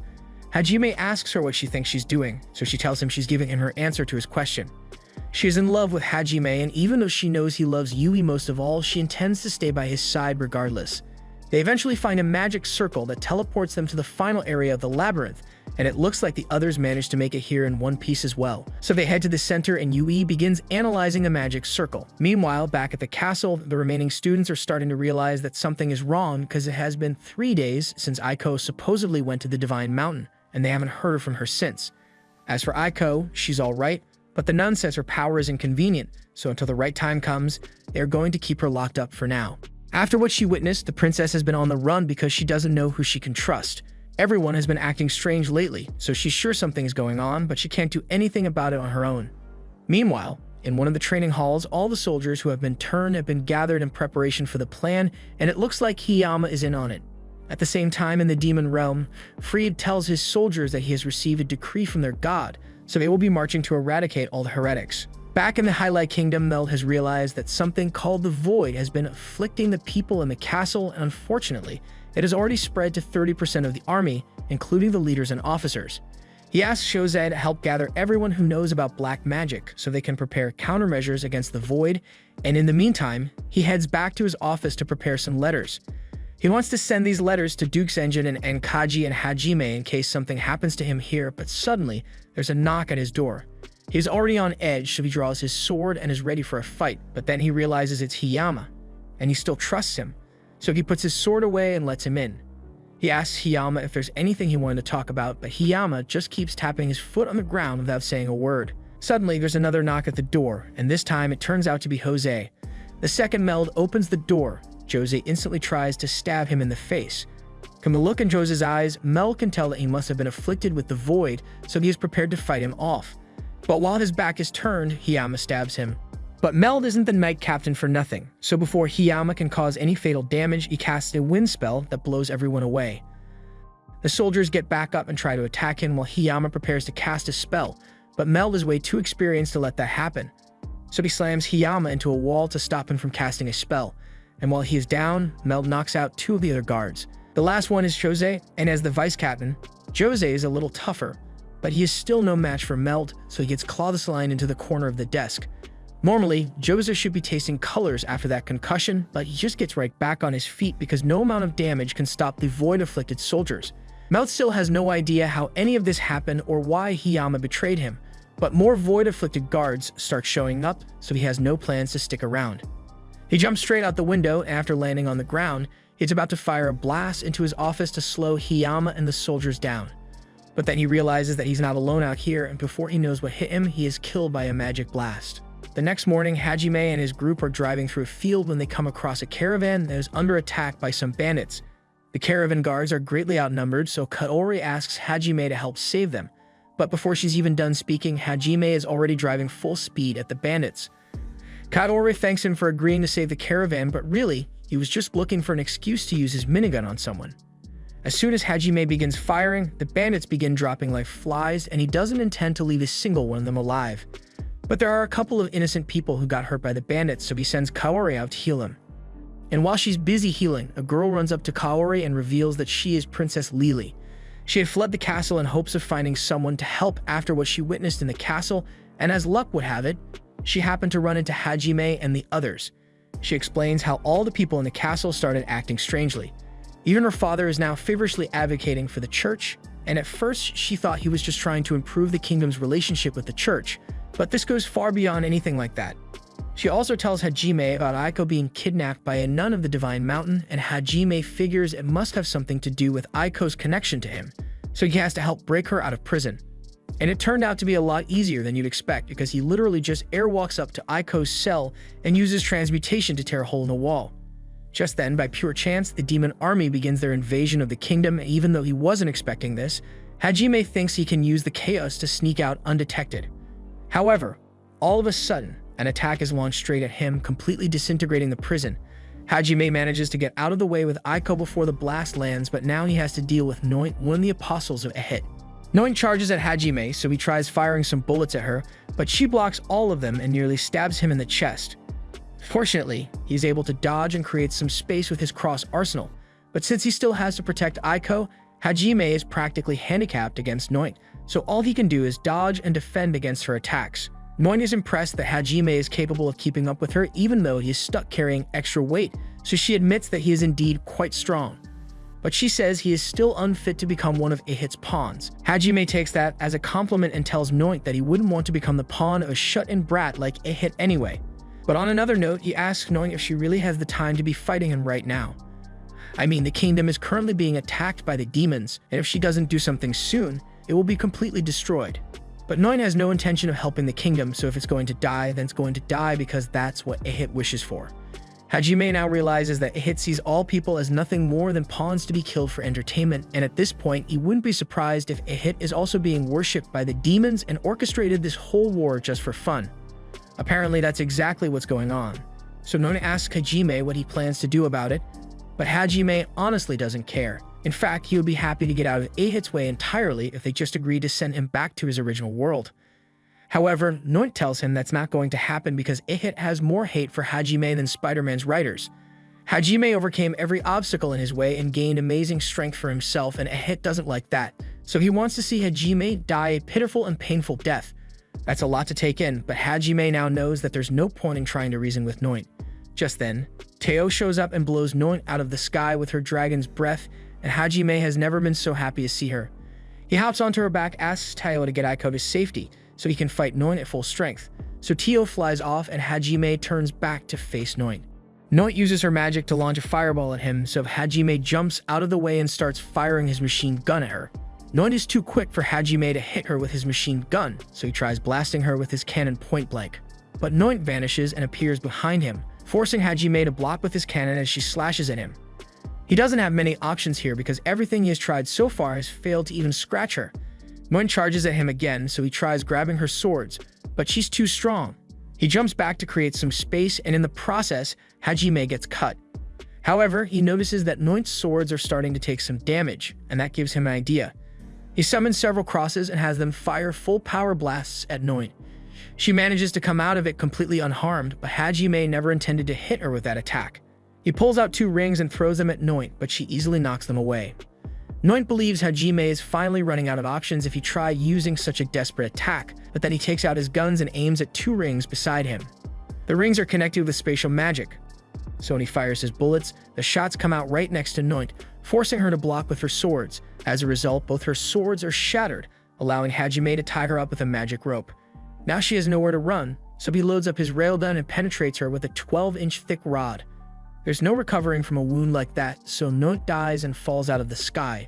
And now that his fight is over, Hajime goes to check on Teo and Aiko, and it looks like they blew up the entire church. Teo was initially going to just burn it down, but Aiko wanted to help, so she used some magic and ended up creating a bunch of methane. The methane was way more powerful than she expected it to be. Teo personally thinks Aiko is really impressive because she never could have destroyed the entire church on her own, not to mention all the people inside the church who most certainly died in there.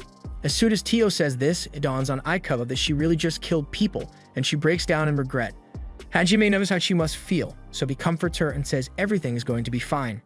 Just then, a figure appears from the ruins of the church, and it doesn't look like a survivor, so Hajime gets curious. He asks the man who he is, but the man remains silent and points toward a magic circle on the ground. The circle looks like the same kind from the Great Labyrinth, so the three step onto it and are teleported to a separate room. As they walk in, they step into another magic circle. The spell in the circle is one that allows you to manipulate the soul. It could even be used to transfer a soul from one vessel to another, and if something like this exists, Aiko believes there must be a spell out there that can send them back to Japan.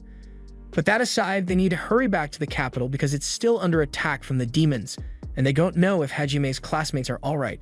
Earlier that day, after hearing all the commotion outside, Shizuku and a bunch of the other girls got worried, so they went to get Koki so that they could figure out what's going on.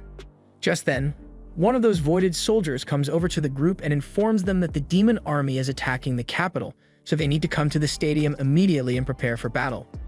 They agree, but as they are walking to the stadium, Shizuku realizes something is off, so she tells everyone to stay on guard. However, they are suddenly blinded by a flash of light, and while everyone is blinded, the guards turn on them and stab everyone in the back. Shizuku is the only one left standing, but she doesn't know why this is happening or what she should do. Just then, her personal maid runs up to her, pretending to be injured, but as soon as she gets close, she stabs her in the back as well and slams her face to the ground. Eri then begins to laugh because everything turned out exactly how she wanted it. Eri walks over to Koki and she is so happy that she finally has him all to herself, so she kisses him for an uncomfortably long time. Shizuku asks her why she is doing all this, so Eri explains that she has been in love with Koki for a long time, but rather than confessing her love to him like a normal person, she decided it would be much more effective to kill everyone close to Koki and kidnap him so he can never leave her. Shizuku asks her if she's also the reason everyone in the castle has been acting so strange lately, so Eri explains that everyone has actually been dead for a while now.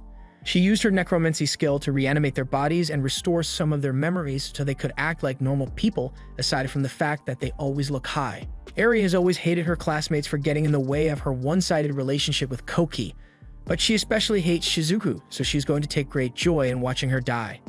However, just before Eri could have Shizuku stabbed, a barrier is cast over her and Eri is blown away. But one responsible is Kaori, and she immediately starts casting a healing spell so all her classmates can recover from their injuries. However, just before she could finish the spell, Kaori gets stabbed in the back by Hiyama. Hiyama is ecstatic that he finally managed to kill Kaori, because now Eri can turn her into his personal slave. But Kaori doesn't give up that easily, so even though she has a sword sticking out of her chest, she finishes casting the spell and begins healing all her classmates. The healing spell starts working on her too, so it looks like Kaori might survive after all, but then Hiyama pushes the sword back in, and the light finally fades from Kaori's eyes. Seeing this enrages Koki to such an extent that he breaks free from his shackles and swears that he will never forgive Eri for what she has done. He raises his sword and launches a heavenly slash, tearing through Eri's army of undead soldiers to get to her. But eventually, Koki falls to the ground and starts spitting up blood. It turns out that when Eri kissed him earlier, she actually gave him a poison that would leave him immobile, so now no one can stop her. Eri is about to use her magic to turn Kaori into a puppet, but at the last second, Hajime shows up. He doesn't know exactly what's going on, but he can tell that Kaori is injured and Hiyama and Eri are the ones behind it, so he flash steps behind Hiyama and punches him into a wall. Teo and Aiko soon arrive, so Hajime asks them to take care of Kaori for him. Kaori is already dead, so healing magic won't do much good, but they should be able to at least bind Kaori's soul to her body to keep her from dying completely. Meanwhile, after seeing what Hajime did to Hiyama, Eri realizes she is next, so she tries bargaining with him. She promises to resurrect Kaori if Hajime lets her go. But even if she does resurrect Kaori, Kaori will be stuck as a puppet forever, so Hajime isn't interested. He's about to shoot Eri in the head, but all of a sudden, Hiyama attacks him from behind. Hajime easily catches him and holds him up by the neck while Hiyama whines about how it's not fair that Kaori likes Hajime instead of him. It's honestly sad to listen to, so he tosses Hiyama out of the stadium, and unfortunately for him, he lands right in the middle of a swarm of hungry demons. And he's got zero plot armor, so Hiyama is definitely dead. Hajime then turns back to Eri to finish her off, but out of nowhere, Freed teleports in, and he wants revenge for the humiliation he faced at Hajime's hands. He says his demons have already surrounded the stadium, so there's nothing Hajime can do to stop them from destroying the kingdom and killing his friends. Hajime doesn't really care about what happens to the kingdom, but Freed is really pissing him off, so he pulls an item out of his inventory and uses it to summon his death laser. In the span of a few seconds, every demon in the area is disintegrated, so Freed now has no chance of winning, so he is forced to retreat. But before he leaves, he takes Eri with him because she is a valuable asset. Yui and Shia show up shortly after Freed leaves, so Nagumo asks them to help maintain Kaori's soul. Shizuku is still devastated over Kaori's death, but Nagumo tells her to have faith in him and his team because no matter what, he won't let her die. The next morning, reconstruction efforts have begun within the kingdom, and Lily is now the new ruling monarch. According to the damage report, the attack on the kingdom was also the work of Eri because she got in contact with the demons and gave them information that allowed them to invade the capital. She did all of this just so she could live out her fantasy with Koki. However, the brainwashing and murder of the king were the work of the nun from the Divine Mountain, but she has since gone missing, and they can't seem to track her down. As for the heroes, they are all currently training in this stadium, but Shizuku keeps looking up at the sky because she is waiting for Nagumo to return. He promised that he would bring Kaori back to life, but Koki still doesn't trust him, so he doubts Nagumo will return. However, a few moments later, Nagumo and his friends drop from the sky and crash land in the middle of the stadium. Shizuku is overjoyed to see Nagumo, so she runs up to him and asks if he managed to save Kaori. Nagumo tells her that Kaori is fine, but she's a little different now. He wants Shizuku to promise that she won't get mad at him. Shizuku doesn't understand what he means, but then Kaori crashes down into the stadium as well, and for some reason, she looks like Noit. Nagumo explains that he used God Age soul magic to protect Kaori's soul, so once her condition stabilized, they took her soul and placed it in Noit's body. Shizuku kind of understands, but she asks why they chose to put Kaori's soul in Noit's body. Nagumo explains that he could have put Kaori back in her original body, but she asked him to put her in Noit's body instead because she would be stronger that way. Shizuku is incredibly grateful that Nagumo saved her best friend, so she swears that if he ever needs something from her, she will be sure to repay the favor. Nagumo tells her she doesn't have to worry about repaying him because all he did was save the life of his friend. But that aside, he has something he needs to tell them. Hajime explains that Egan has been using everyone as mere pawns for his own amusement, and Koki is infuriated to learn that all they've been working for has been a lie. He asks Hajime why he didn't tell them about this sooner, but even if he had told them, there's no way they would have believed him. Later, everyone is having dinner, so Shizuku asks Hajime where he plans to go now. He tells her he is going to the Great Labyrinth, and the path he is going to take happens to cut through the Empire, so Lily asks him if she can come along. As the new ruler of the kingdom, there are a lot of things she needs to discuss with the Emperor, so she would like to meet with him as soon as possible. Hajime is fine with Lily tagging along, but since she's going, Koki says he and the rest of the class will go as well because he wants to become stronger with God Age magic so he can save the world, since Hajime clearly doesn't care about doing that. All of his classmates feel the same way since they want to be strong enough to protect themselves and their friends, so Hajime agrees to bring them along. But he didn't agree because he's a nice guy, he just thought he could use them as good meat shields once they got to the Great Labyrinth. The group is now headed to the Haltsina Sea of Trees, but before that, they need to drop Lily off at the Empire's border so she can meet the Emperor.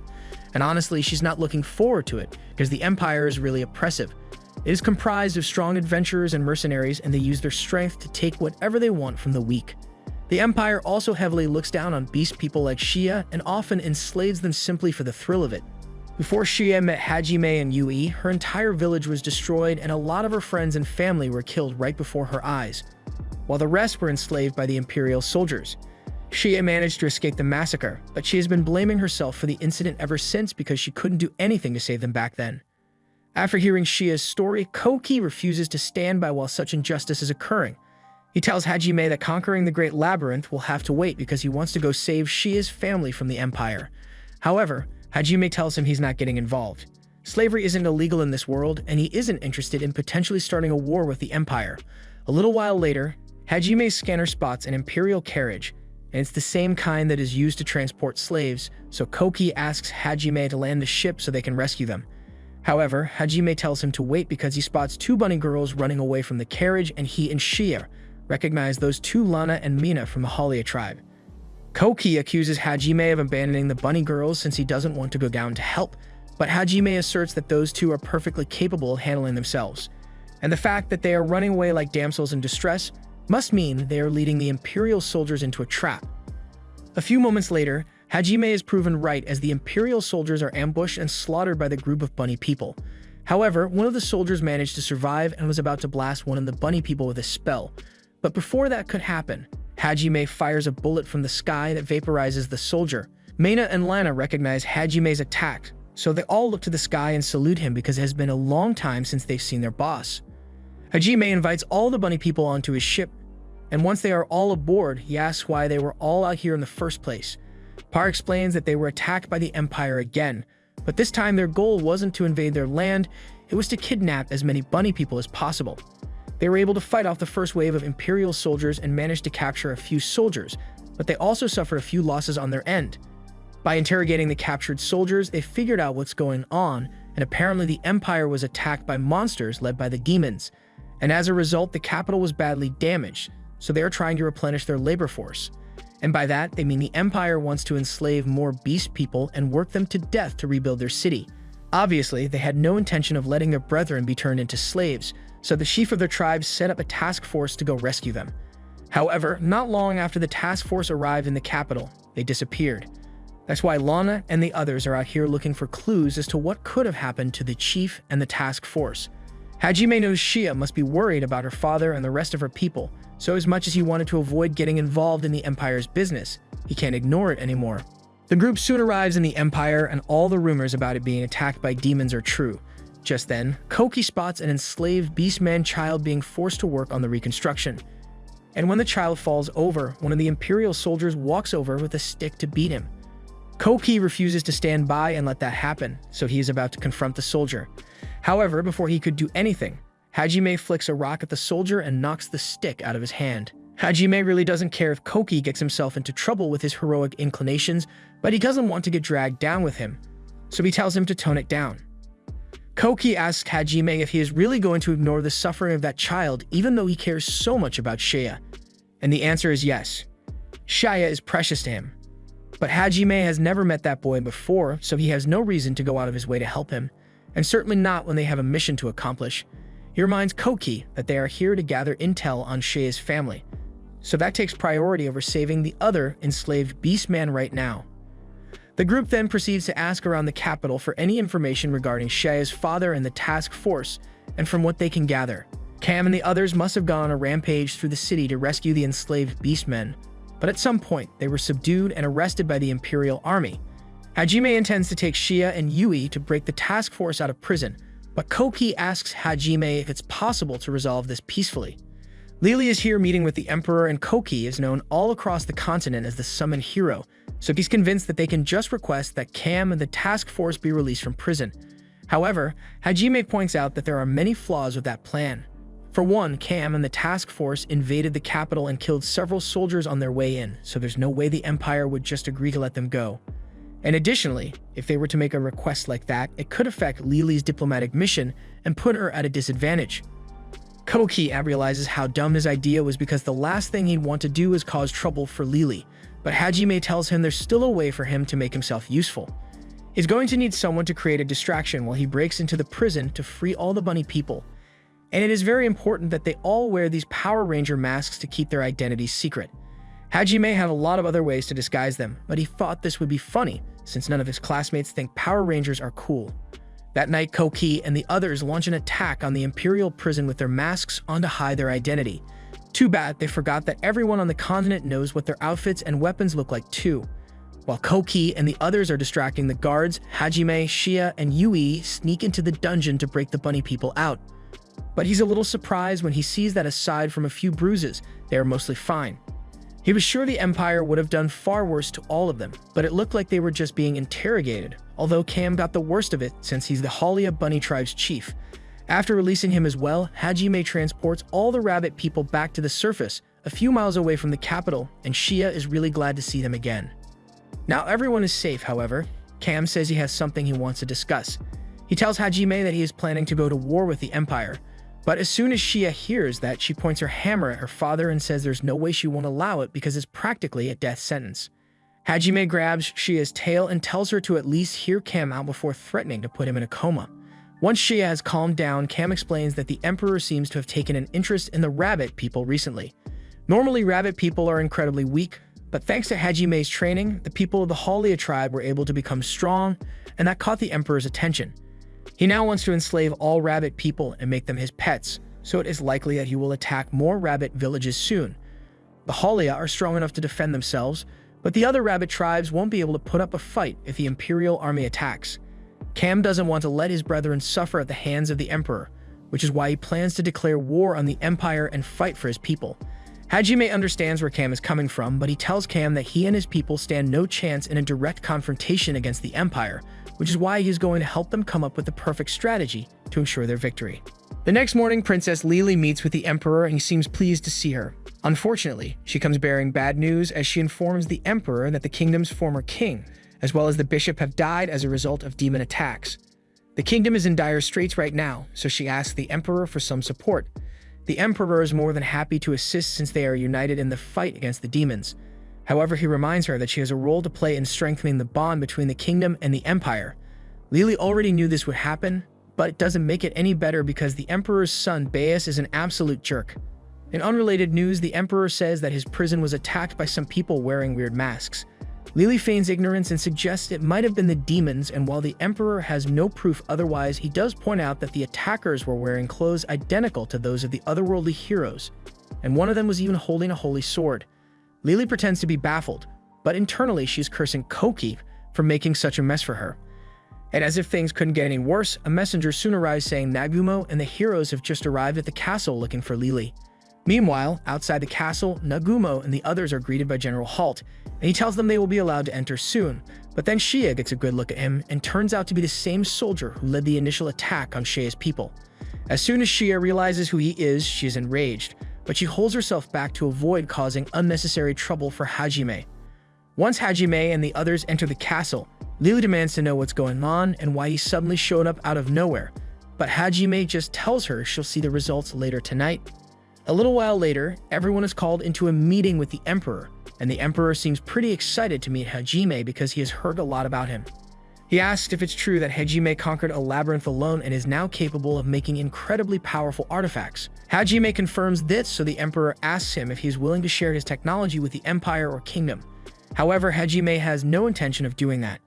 The Emperor asks what gives him the right to monopolize such technology, but Hajime thinks that's a stupid question because it's his technology, and it's not like the Emperor could force him to relinquish it.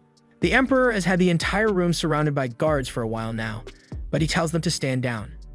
If Hajime wanted, he could have easily killed every soldier in the area and wiped the blood off the floor with the Emperor's face. And the Emperor knows that, which is why he would rather not get into a direct confrontation with Hajime. Besides, he has other matters to attend to, so he informs everyone that he is holding an engagement party for Lily tonight, and they are welcome to attend. As soon as the Emperor leaves, everyone starts asking Lily if she's really getting engaged because she never told them anything about this. Lily explains that the kingdom has been destabilized by the demon attack, so as the new ruler, her top priority is to strengthen the kingdom's ties to the Empire. And as much as she doesn't like the idea, getting married is the best way to do that. Koki suddenly gets up and tells her she can't go through with it because she shouldn't be marrying someone she doesn't love. But Hajime tells him this is Lily's decision to make, and as a mere student turned hero, Koki understands nothing of royal politics. After hearing this, Koki falls silent because he realizes that Hajime is right, but he still can't accept it. However, the others tell him that if the engagement party is tonight, then they probably don't have to worry about it since the Empire is going to be very busy dealing with something else. Lily gets the feeling that everyone here is plotting something, but she has no idea what it is because no one will tell her. A few hours later, Lily is getting dressed for her engagement party when Baius walks in. She tries to be polite since Baius is going to become her husband, but Baius doesn't have a polite bone in his body, so he immediately grabs Lily's chest. He tells her he has always loved getting rebellious slaves and torturing them until they are forced to obey him. And he is going to enjoy doing the same to Lily. He pushes her to the ground and rips her dress open, but before things go too far, a metal spider is lowered from the ceiling and clamps down on Baius's neck, knocking him out instantly. Lily is confused at first, but then she spots the spider, so she realizes this must be Hajime's doing, and she is very grateful that he saved her. Elsewhere in the castle, Hajime and his group are getting ready for the special event they have planned for tonight, and at the same time, several Halia rabbits surround the castle. The Halia rabbits systematically eliminate every Imperial soldier guarding the castle and begin their invasion while Hajime and the others attend the banquet. Despite what happened earlier, Lily still decided to show up and act like nothing is wrong. Although she switches to a black dress to passive-aggressively tell everyone that she's not happy about this. At one point, she asks Hajime to dance with her, and since he can't just turn her down in public, Hajime agrees. While they are dancing, Lily thanks Hajime for saving her earlier, but he reminds her that he didn't kill the prince, so if she gets married to him, it's only a matter of time before it happens again. Lily understands that, but right now she just wants to enjoy her dance with Hajime. Hajime tells her she shouldn't be hugging him so tightly, especially not in public because she's about to be a married woman, but Lily doesn't care and hugs Hajime even tighter. She asks Hajime what he would do if she asked him to save her from this situation, and Hajime tells her he would help without question because his friends care about Lily, and they wouldn't want to see her suffer at the hands of bias. With that said, Hajime doesn't think it's necessary to save her because after tonight, the Empire may very well cease to exist. A little while later, Cam reports that everything is ready for the attack, so the lights go out and the Halia begin firing arrows at the Emperor. However, the Emperor's skills are no joke, so even in the dark, he is able to deflect the arrows. However, the soldiers around him are nowhere near as capable, so they are instantly wiped out. Meanwhile, Halt is leading a group of soldiers to the banquet hall to assist the king, but they are cut off by Shia. Her job is to stop any reinforcements, and she considers herself very lucky because she finally has a chance to get revenge for what he did to her people. Halt doesn't think there's any way a lowly beastman like Shia could possibly defeat them, so he tells his men to just ignore her for now since their priority is to assist the Emperor. But as soon as one of them tries walking past Shia, she punches him into a wall and makes it clear that no one is making it past her alive. The Emperor would normally be able to defeat Cam, but during their clash, Cam was able to poison the Emperor with a paralytic drug, so the fight is pretty much over. The Emperor can no longer move effectively, so he gets shot by several arrows, but Cam has no intention of finishing him off. At least not yet. He even gives the Emperor an antidote to make sure he survives and offers to spare him if he agrees to Cam's demands. First, he wants the Emperor to release all the beastmen slaves he has captured, and then he wants the Emperor to abolish all slavery within the Empire. He then places a vow necklace on the Emperor, and if the Emperor agrees to Cam's terms while wearing it, he will be forced to honor his word. The Emperor initially refuses and says he'd rather die than compromise on his beliefs, so Cam is forced to do a little persuading.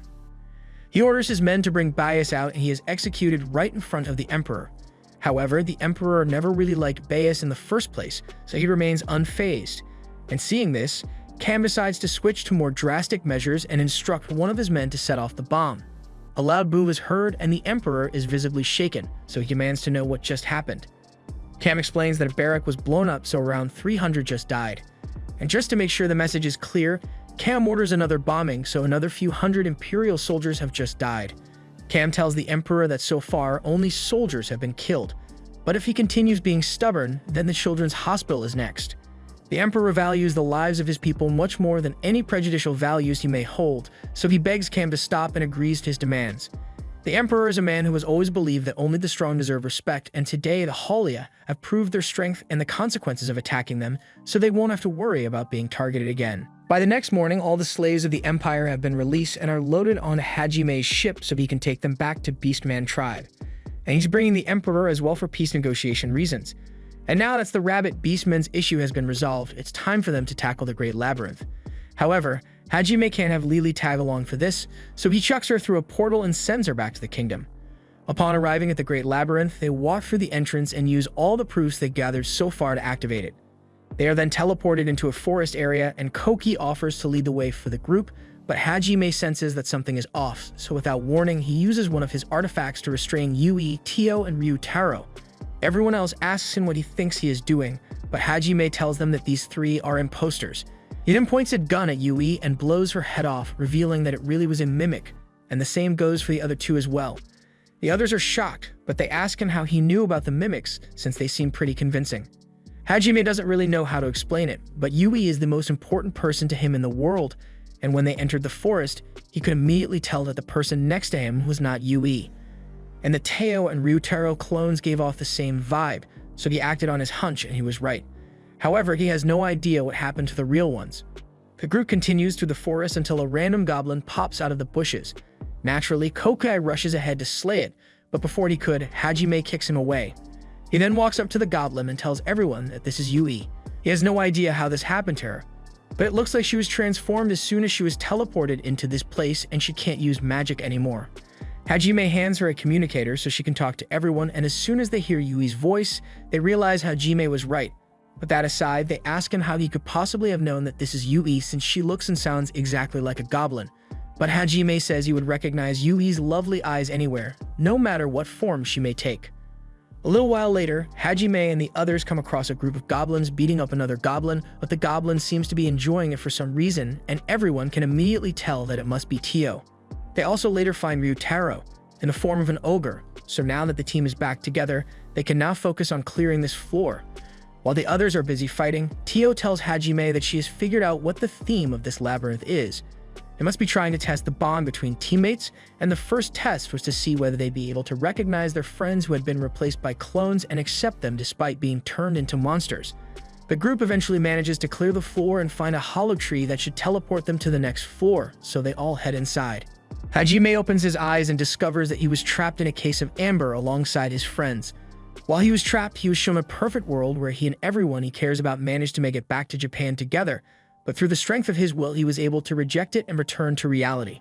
So now, he just needs to wait for the others to do the same. Eventually, most of them break free of the fake reality, but Koki, Ryutaro, and Suzu seem to be stuck, so after a quick lunch break, Kaori uses some restoration magic to speed up the process and get them out of there. Once Koki is released, he experiences severe depression because he really believed that the simulation of his ideal world was real, but there's no time for him to process the fact that he was living a lie in there because they need to keep moving. They make their way into a forest area when all of a sudden, slime starts dripping from the sky. The slime itself doesn't do much damage aside from getting everyone's clothes wet, but after Hajime burns it all away, he realizes that everyone's acting a little strange. Yui is being way more affectionate than usual, and the same goes for the others because they all start crawling over Hajime. Hajime realizes that the slime must have been some sort of aphrodisiac, meaning everyone who got covered in it is going to be affected. He looks over to see if the others are alright, but Koki clearly isn't in his right mind, and Ryutaro and Suzu look like they are about to go all the way soon. Hajime decides to restrain them so no one does anything that they'll regret later, but surprisingly, Tio seems perfectly fine. Hajime asks how she avoided the aphrodisiac's effects because he clearly remembers her taking some slime to the face, so Tio explains that the aphrodisiac works on her, but its effects are nothing compared to what she feels whenever Hajime hits her. Technically, that's a good thing, but it makes Hajime very uncomfortable, so he tells Tio to stay away from him for a while. Once everyone has calmed down and dealt with the embarrassment of the situation, they continue moving, but Shia hears a strange sound coming from below. She looks over the edge of one of the branches to see what it is, and she is horrified by what she witnesses. Hajime notices her reaction, so he goes over to check it out for himself, and even he starts to panic because of it. The others ask him what it is since they know there aren't many things that can spook Hajime, so he pulls up a screen and displays the millions of roaches crawling beneath them as they speak. Everyone starts freaking out, and to make matters worse, the roaches start flying at them in a huge swarm. Everyone frantically tries to swat them away, but there's no way they can kill that many with regular attacks, so Suzu puts up a shield to keep the roaches out, and then promptly passes out from the trauma of having roaches crawl all over her body. Eventually, the roaches begin to fly away and form a huge swarm in the air above the group. The roaches then create a magic circle that summons 3 giant roaches, but it also generates a blinding flash of light aimed at Hajime and the others. Hajime has no idea what that light was supposed to do, so he turns to Yui to ask what she thinks about it, but as soon as he looks at her, he says he hates Yui with every fiber of her being, and Yui says the same to him. They both threaten to kill each other, and Shia threatens to kill everyone here for being annoying, which is strange since they all clearly remember being friends a minute ago. They all soon realize that the spell they got hit with must have inverted their emotions somehow, so all their love for each other has been turned into unfiltered hatred, and because Hajime and Yui loved each other more than anything, the hate they hold for each other now is immense. Everyone's emotions have been flipped, but they still have their memories intact, so they know they need to destroy these roaches to clear the challenge. The rest of them focus on defense while Hajime and Yui work on figuring out a way to get rid of the roaches. It doesn't matter how many of them you destroy because they'll always regenerate from the giant roach swarm, and now the roaches can shoot acid from their mouths, so they need to be extra careful. Yubi says she has a spell in mind that can take out all the roaches, but it's going to take some time for her to get it ready, so she's going to need Hajime to protect her until she's ready. Hajime does his best to keep the roaches at bay so they don't interrupt Yui's spell, and as time goes on, the emotion reversal spell begins wearing off, so they no longer hate each other, but that doesn't solve their roach problem. They need to destroy the magic core somehow to stop all the roaches, but Hajime has no way of finding it in that swarm, so he is just going to have to put up a shield and rely on Yui's spell. Once the spell is finally ready, Yui unleashes a wave of magic that engulfs everything in the area, but thanks to the nature of Yui's spell, she is able to limit it so it only harms targets of her choosing. As a result, the roach core is destroyed, and with the challenge completed, a doorway opens to lead them to the next area. Once everyone goes through, they find themselves in an open field with a single tree in the middle. Suddenly, the tree begins to warp, and the group is greeted by the creator of this labyrinth, Lutulus. She assumes they must already know of the battle between the liberators and the gods, so she's going to get straight to the point.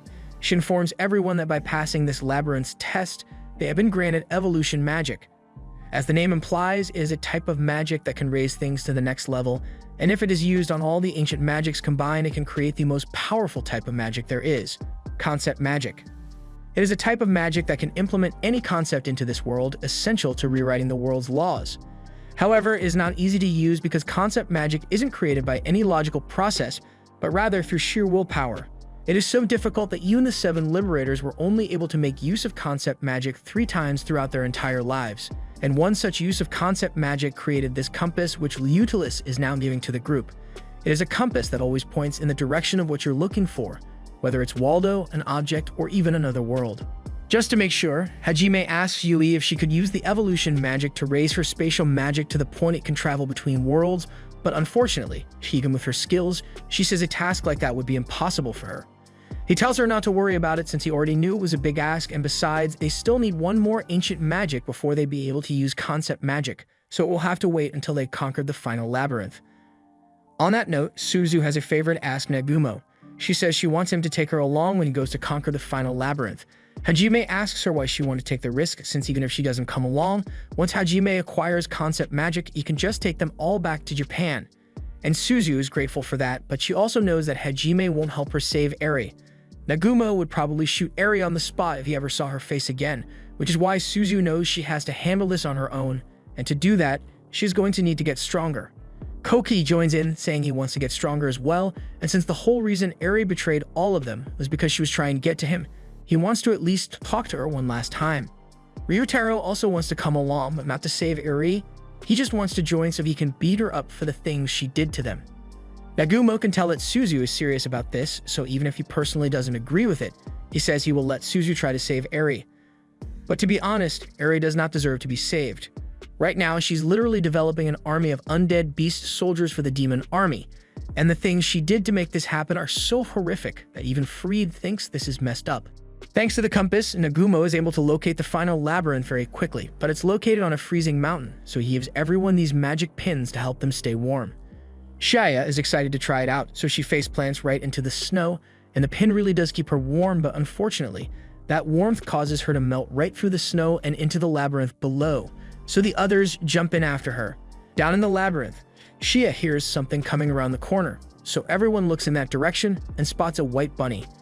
Everyone thinks the bunny is adorable, but Nagumo has seen what these guys did to Subaru, so he's not taking any chances. He begins ripping the rabbits apart with no remorse, and Shia is especially traumatized by Nagumo's ruthlessness. Once that's done, they continue down the path and eventually arrive at an ice cave, but as soon as they enter, they are attacked by ice monsters. Hajime blasts a few of the ice monsters, but every time they are destroyed, they just regenerate themselves. This isn't the first time he has dealt with something like this, so Hajime looks around and spots a magic core hidden in the ceiling. He tries to destroy it to stop the birds from regenerating, but the core dodges his blast. He now realizes that this entire room is part of a monster and every piece of ice in here could be used to attack, so everyone needs to be careful. The magic core then transforms into a giant tortoise, so if they can destroy it along with the crystal, then that should be enough to clear this test. However, Nagumo is busy dealing with a horde of ice monsters right now, so Koki says he will handle it.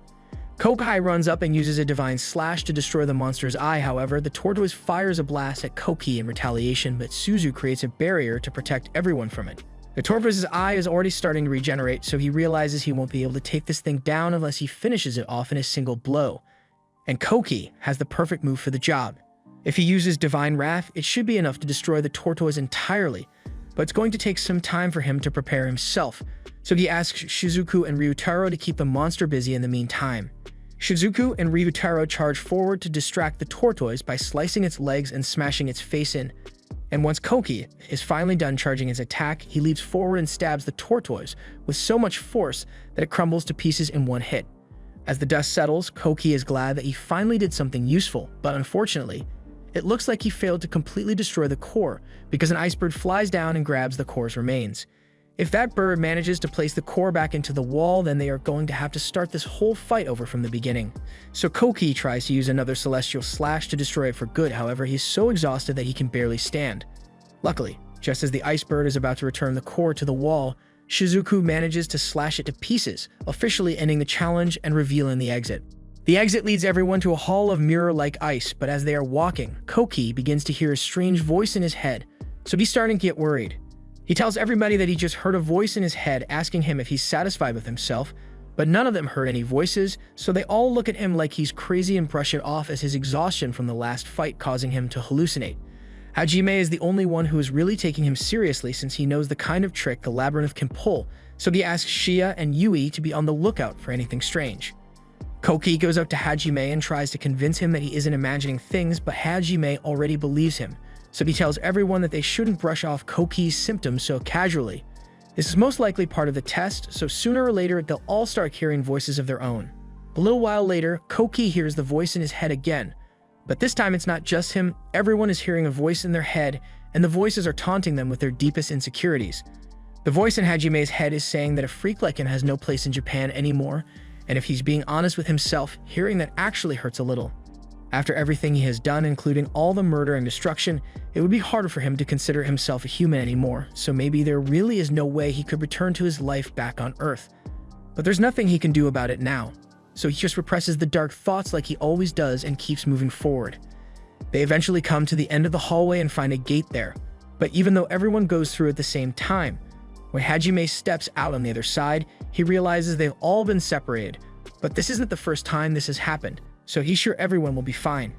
He continues walking forward until he comes across a reflective piece of ice, and after taking a long and hard look at himself, the reflection stares back at him.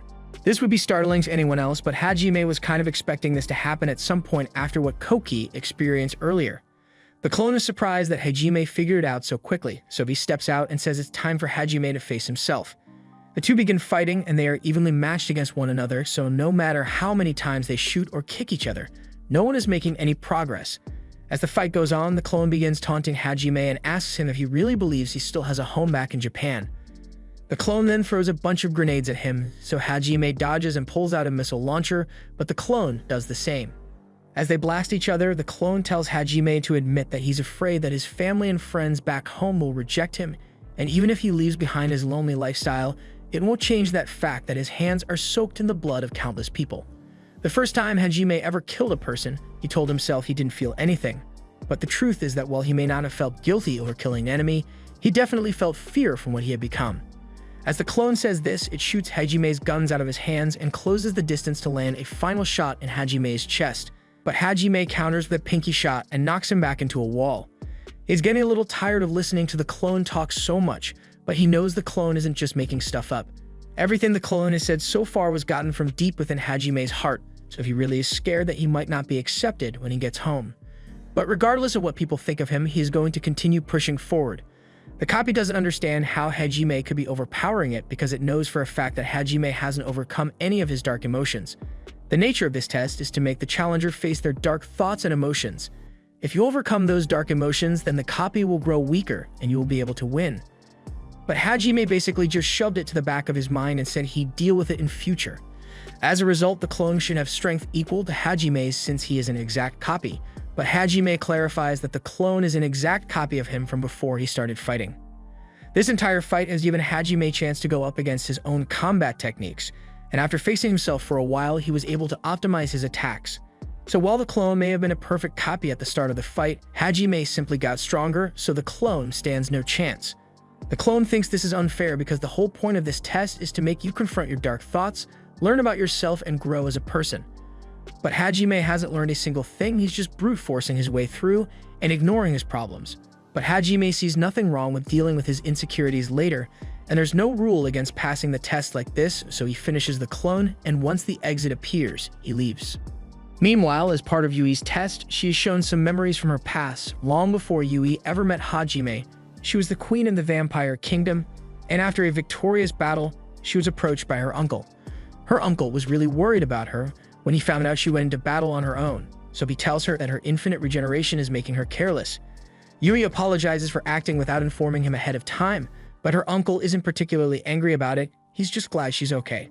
Once they return to the castle, Yui asked her uncle if he would like to have dinner with her because she wanted to spend time with him, but unfortunately, her uncle has some important matters to take care of, so he is forced to decline her offer. Yui is disappointed, but she understands his reason, so she goes to have dinner alone and later sits in her throne room. However, moments later, the doors are blown open and Yui's uncle walks in. She is confused because she doesn't understand why he would barge in like this, but before she even realizes what's going on, her uncle has stabbed her through the heart with a sword. The entire time, his face remained expressionless, and he never gave Yui a reason for what he did before he sealed her away. So to this day, she has no idea why he betrayed her. Yui's clone tells her that if her beloved uncle was able to betray her like that, then it's only a matter of time before the rest of her friends do the same thing to her. But Yui doesn't buy it for a second because she knows everyone loves her, so they'd never want to betray her. Meanwhile, Shia is battling her evil clone, and the clone is trying to weaken her will by reminding her of how her village and family members were enslaved because of her weakness. But Shia already went through a character arc and her people have been saved, so the manipulation tactic doesn't work against her, and she is easily able to smash her clone into submission. Back to Yui, her clone asks her if she ever thought about the reason her uncle chose to seal her away instead of killing her. Yui doesn't know what the clone is talking about since she believes the reason she was sealed away was because she can't be killed. However, the clone digs deep through her memories and reminds her that she is not truly immortal. There is a definitive way to permanently kill Yui, so the fact that her uncle didn't use it on her means he had a reason for sealing Yui away. This revelation is enough to rattle Yui a little and make her question a lot of things, but it changes nothing about how she feels about Hajime or the others, so her resolve remains solid and she is able to defeat her clone. As the exit opens, Shia suddenly stumbles into the room and she's glad to see that Yui was able to defeat her clone as well. But while Yui didn't succumb to any negative emotions, her clone did make her realize something important, so she has a favorite ask of Shia. Now that she knows she can be killed, she wants to ask Shia to take care of Hajime in case anything were to happen to her. However, Shia simply refuses to accept that and slaps Yui in the face. Yui tries to explain that she just found out that she can die, so she just wanted to make preparations in case something happened to her. But Shia thinks it's absurd that Yui would even think of saying something as pessimistic as that, so she plans to smack some sense into her. Meanwhile, Kaori is facing her clone in another room, and her clone tries to break her down by pointing out how jealous Kaori is of Yui. Hajime always treats Yui special, and Kaori has been trying to catch up ever since. She even abandoned her old body just so she could be strong enough to stay by Hajime's side, yet he still hasn't accepted her love for him. However, despite Kaori's strong negative emotions, the clone isn't able to overpower her because she doesn't let those emotions dictate who she is. As jealous as she is of Yui, she would still miss her if she wasn't around. Instead of letting her jealousy lead her down a dark path, Kaori uses it to motivate herself to become better so she can stand alongside the others as equals. Now that she has her negative emotions under control, Kaori is about to finish off her clone, but suddenly Shia and Yui come crashing through the wall, and even the clone is shocked. Yui was trying to explain her reasoning for a few minutes, but now she's just pissed, so Yui and Shia both come at each other with everything they have, causing a lot of destruction in the process. At one point, Kaori's clone gets taken out in the crossfire, so she technically passed her test, and once Shia and Yui have tired themselves out, Shia is finally willing to have a normal conversation. Shia got angry because if Yui is asking her to take care of Hajime for her, then that means she believes she's going to die at some point, but Shia doesn't want to live in a world without Yui. Yui now understands why Shia was so upset, so she promises that she has no intention of letting herself die. No matter what comes their way, she says they'll face it together as a team. But while their resolution was sweet and all, Kaori is still upset at both of them because they ruined her test. Koki is up against his clone and he's losing badly. The clone has looked deep into Koki's heart and it was practically a jackpot of insecurities, mostly directed at Hajime. Koki hates how strong Hajime is, how everyone trusts him so much, and how he always seems to have the answers. And it just so happens that Hajime shows up at that moment, so the clone uses the opportunity and tells Koki that all of his problems will be solved if he just gets rid of Hajime. Hajime sees where this is going, so he tries to snap Koki out of it before he does something he will regret. But instead of realizing that he needs to become stronger if he wants to be the hero, Koki continues to be a disappointment and gives into his dark thoughts, now believing Hajime is the source of all his problems. By this point, everyone else has successfully completed their tests, so Koki is the only one still struggling. Hajime tries to explain to Koki that his anger is misplaced, but Koki is too far gone to listen to reason. He believes that Hajime must have brainwashed everyone into liking him, so he fuses with his dark self and says he will kill him. However, even with a dark emotion buff, Koki is still way weaker than Hajime, so in a matter of seconds, he is overwhelmed and knocked out. Hajime doesn't hate Koki or anything, but he also doesn't like him enough to forgive Koki for attempting to kill him, so he raises his gun to finish him off. But the others ask him to spare Koki's life because they don't want to see him die. Hajime eventually decides to let him live, so Kaori begins healing Koki's wounds, but Hajime tells her not to heal him completely because it'd be annoying to deal with him if he regained consciousness right now. Since this challenge has technically been cleared, they all head through the final gate, which leads them to the labyrinth checkpoint. And once they arrive at the checkpoint, they are welcomed into the rest area, and all those who pass the test are infused with metamorphosis magic, which is everyone except Koki. All the others only feel a light breeze, but since Hajime and Yui have all 8 God Age magics, their brains are suddenly flooded with information because they are now able to use concept magic. It is so overwhelming that the two of them scream out in pain and collapse on the spot. A few hours later, Hajime and Yui wake up, and after everyone has gathered, they inform them that they've learnt concept magic. But to be specific, all they got was the prerequisite to use concept magic. In order to truly utilize concept magic, an intricate understanding of all the different types of God Age magic is necessary. Hajime's creation magic is going to be vital in the execution of the concept that they have in mind, but he can't do it on his own, so he is going to need Yui to help him control the magic. And while they are working on it, they ask Shie to make sure they aren't disturbed, especially since they aren't sure how Koki will behave once he wakes up. A few minutes later, Koki wakes up and he seems to be back to his senses because the first thing he asks everyone to tell him where Hajime is because he wants to apologize for the way he acted in the dungeon. It's good that he realizes what he did was crazy, but his feelings about Hajime haven't changed, so he is still very jealous.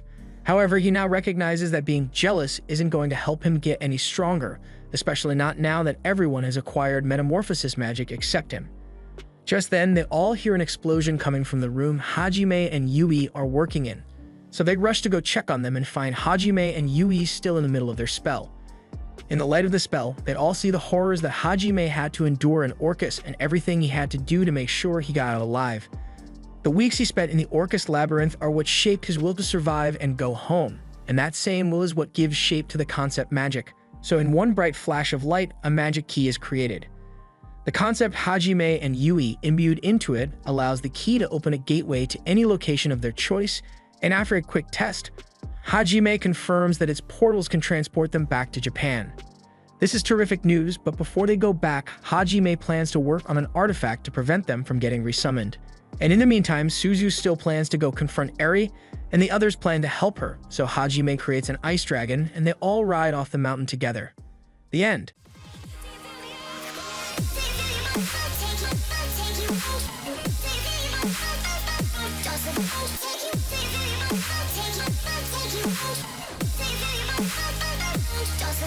Take you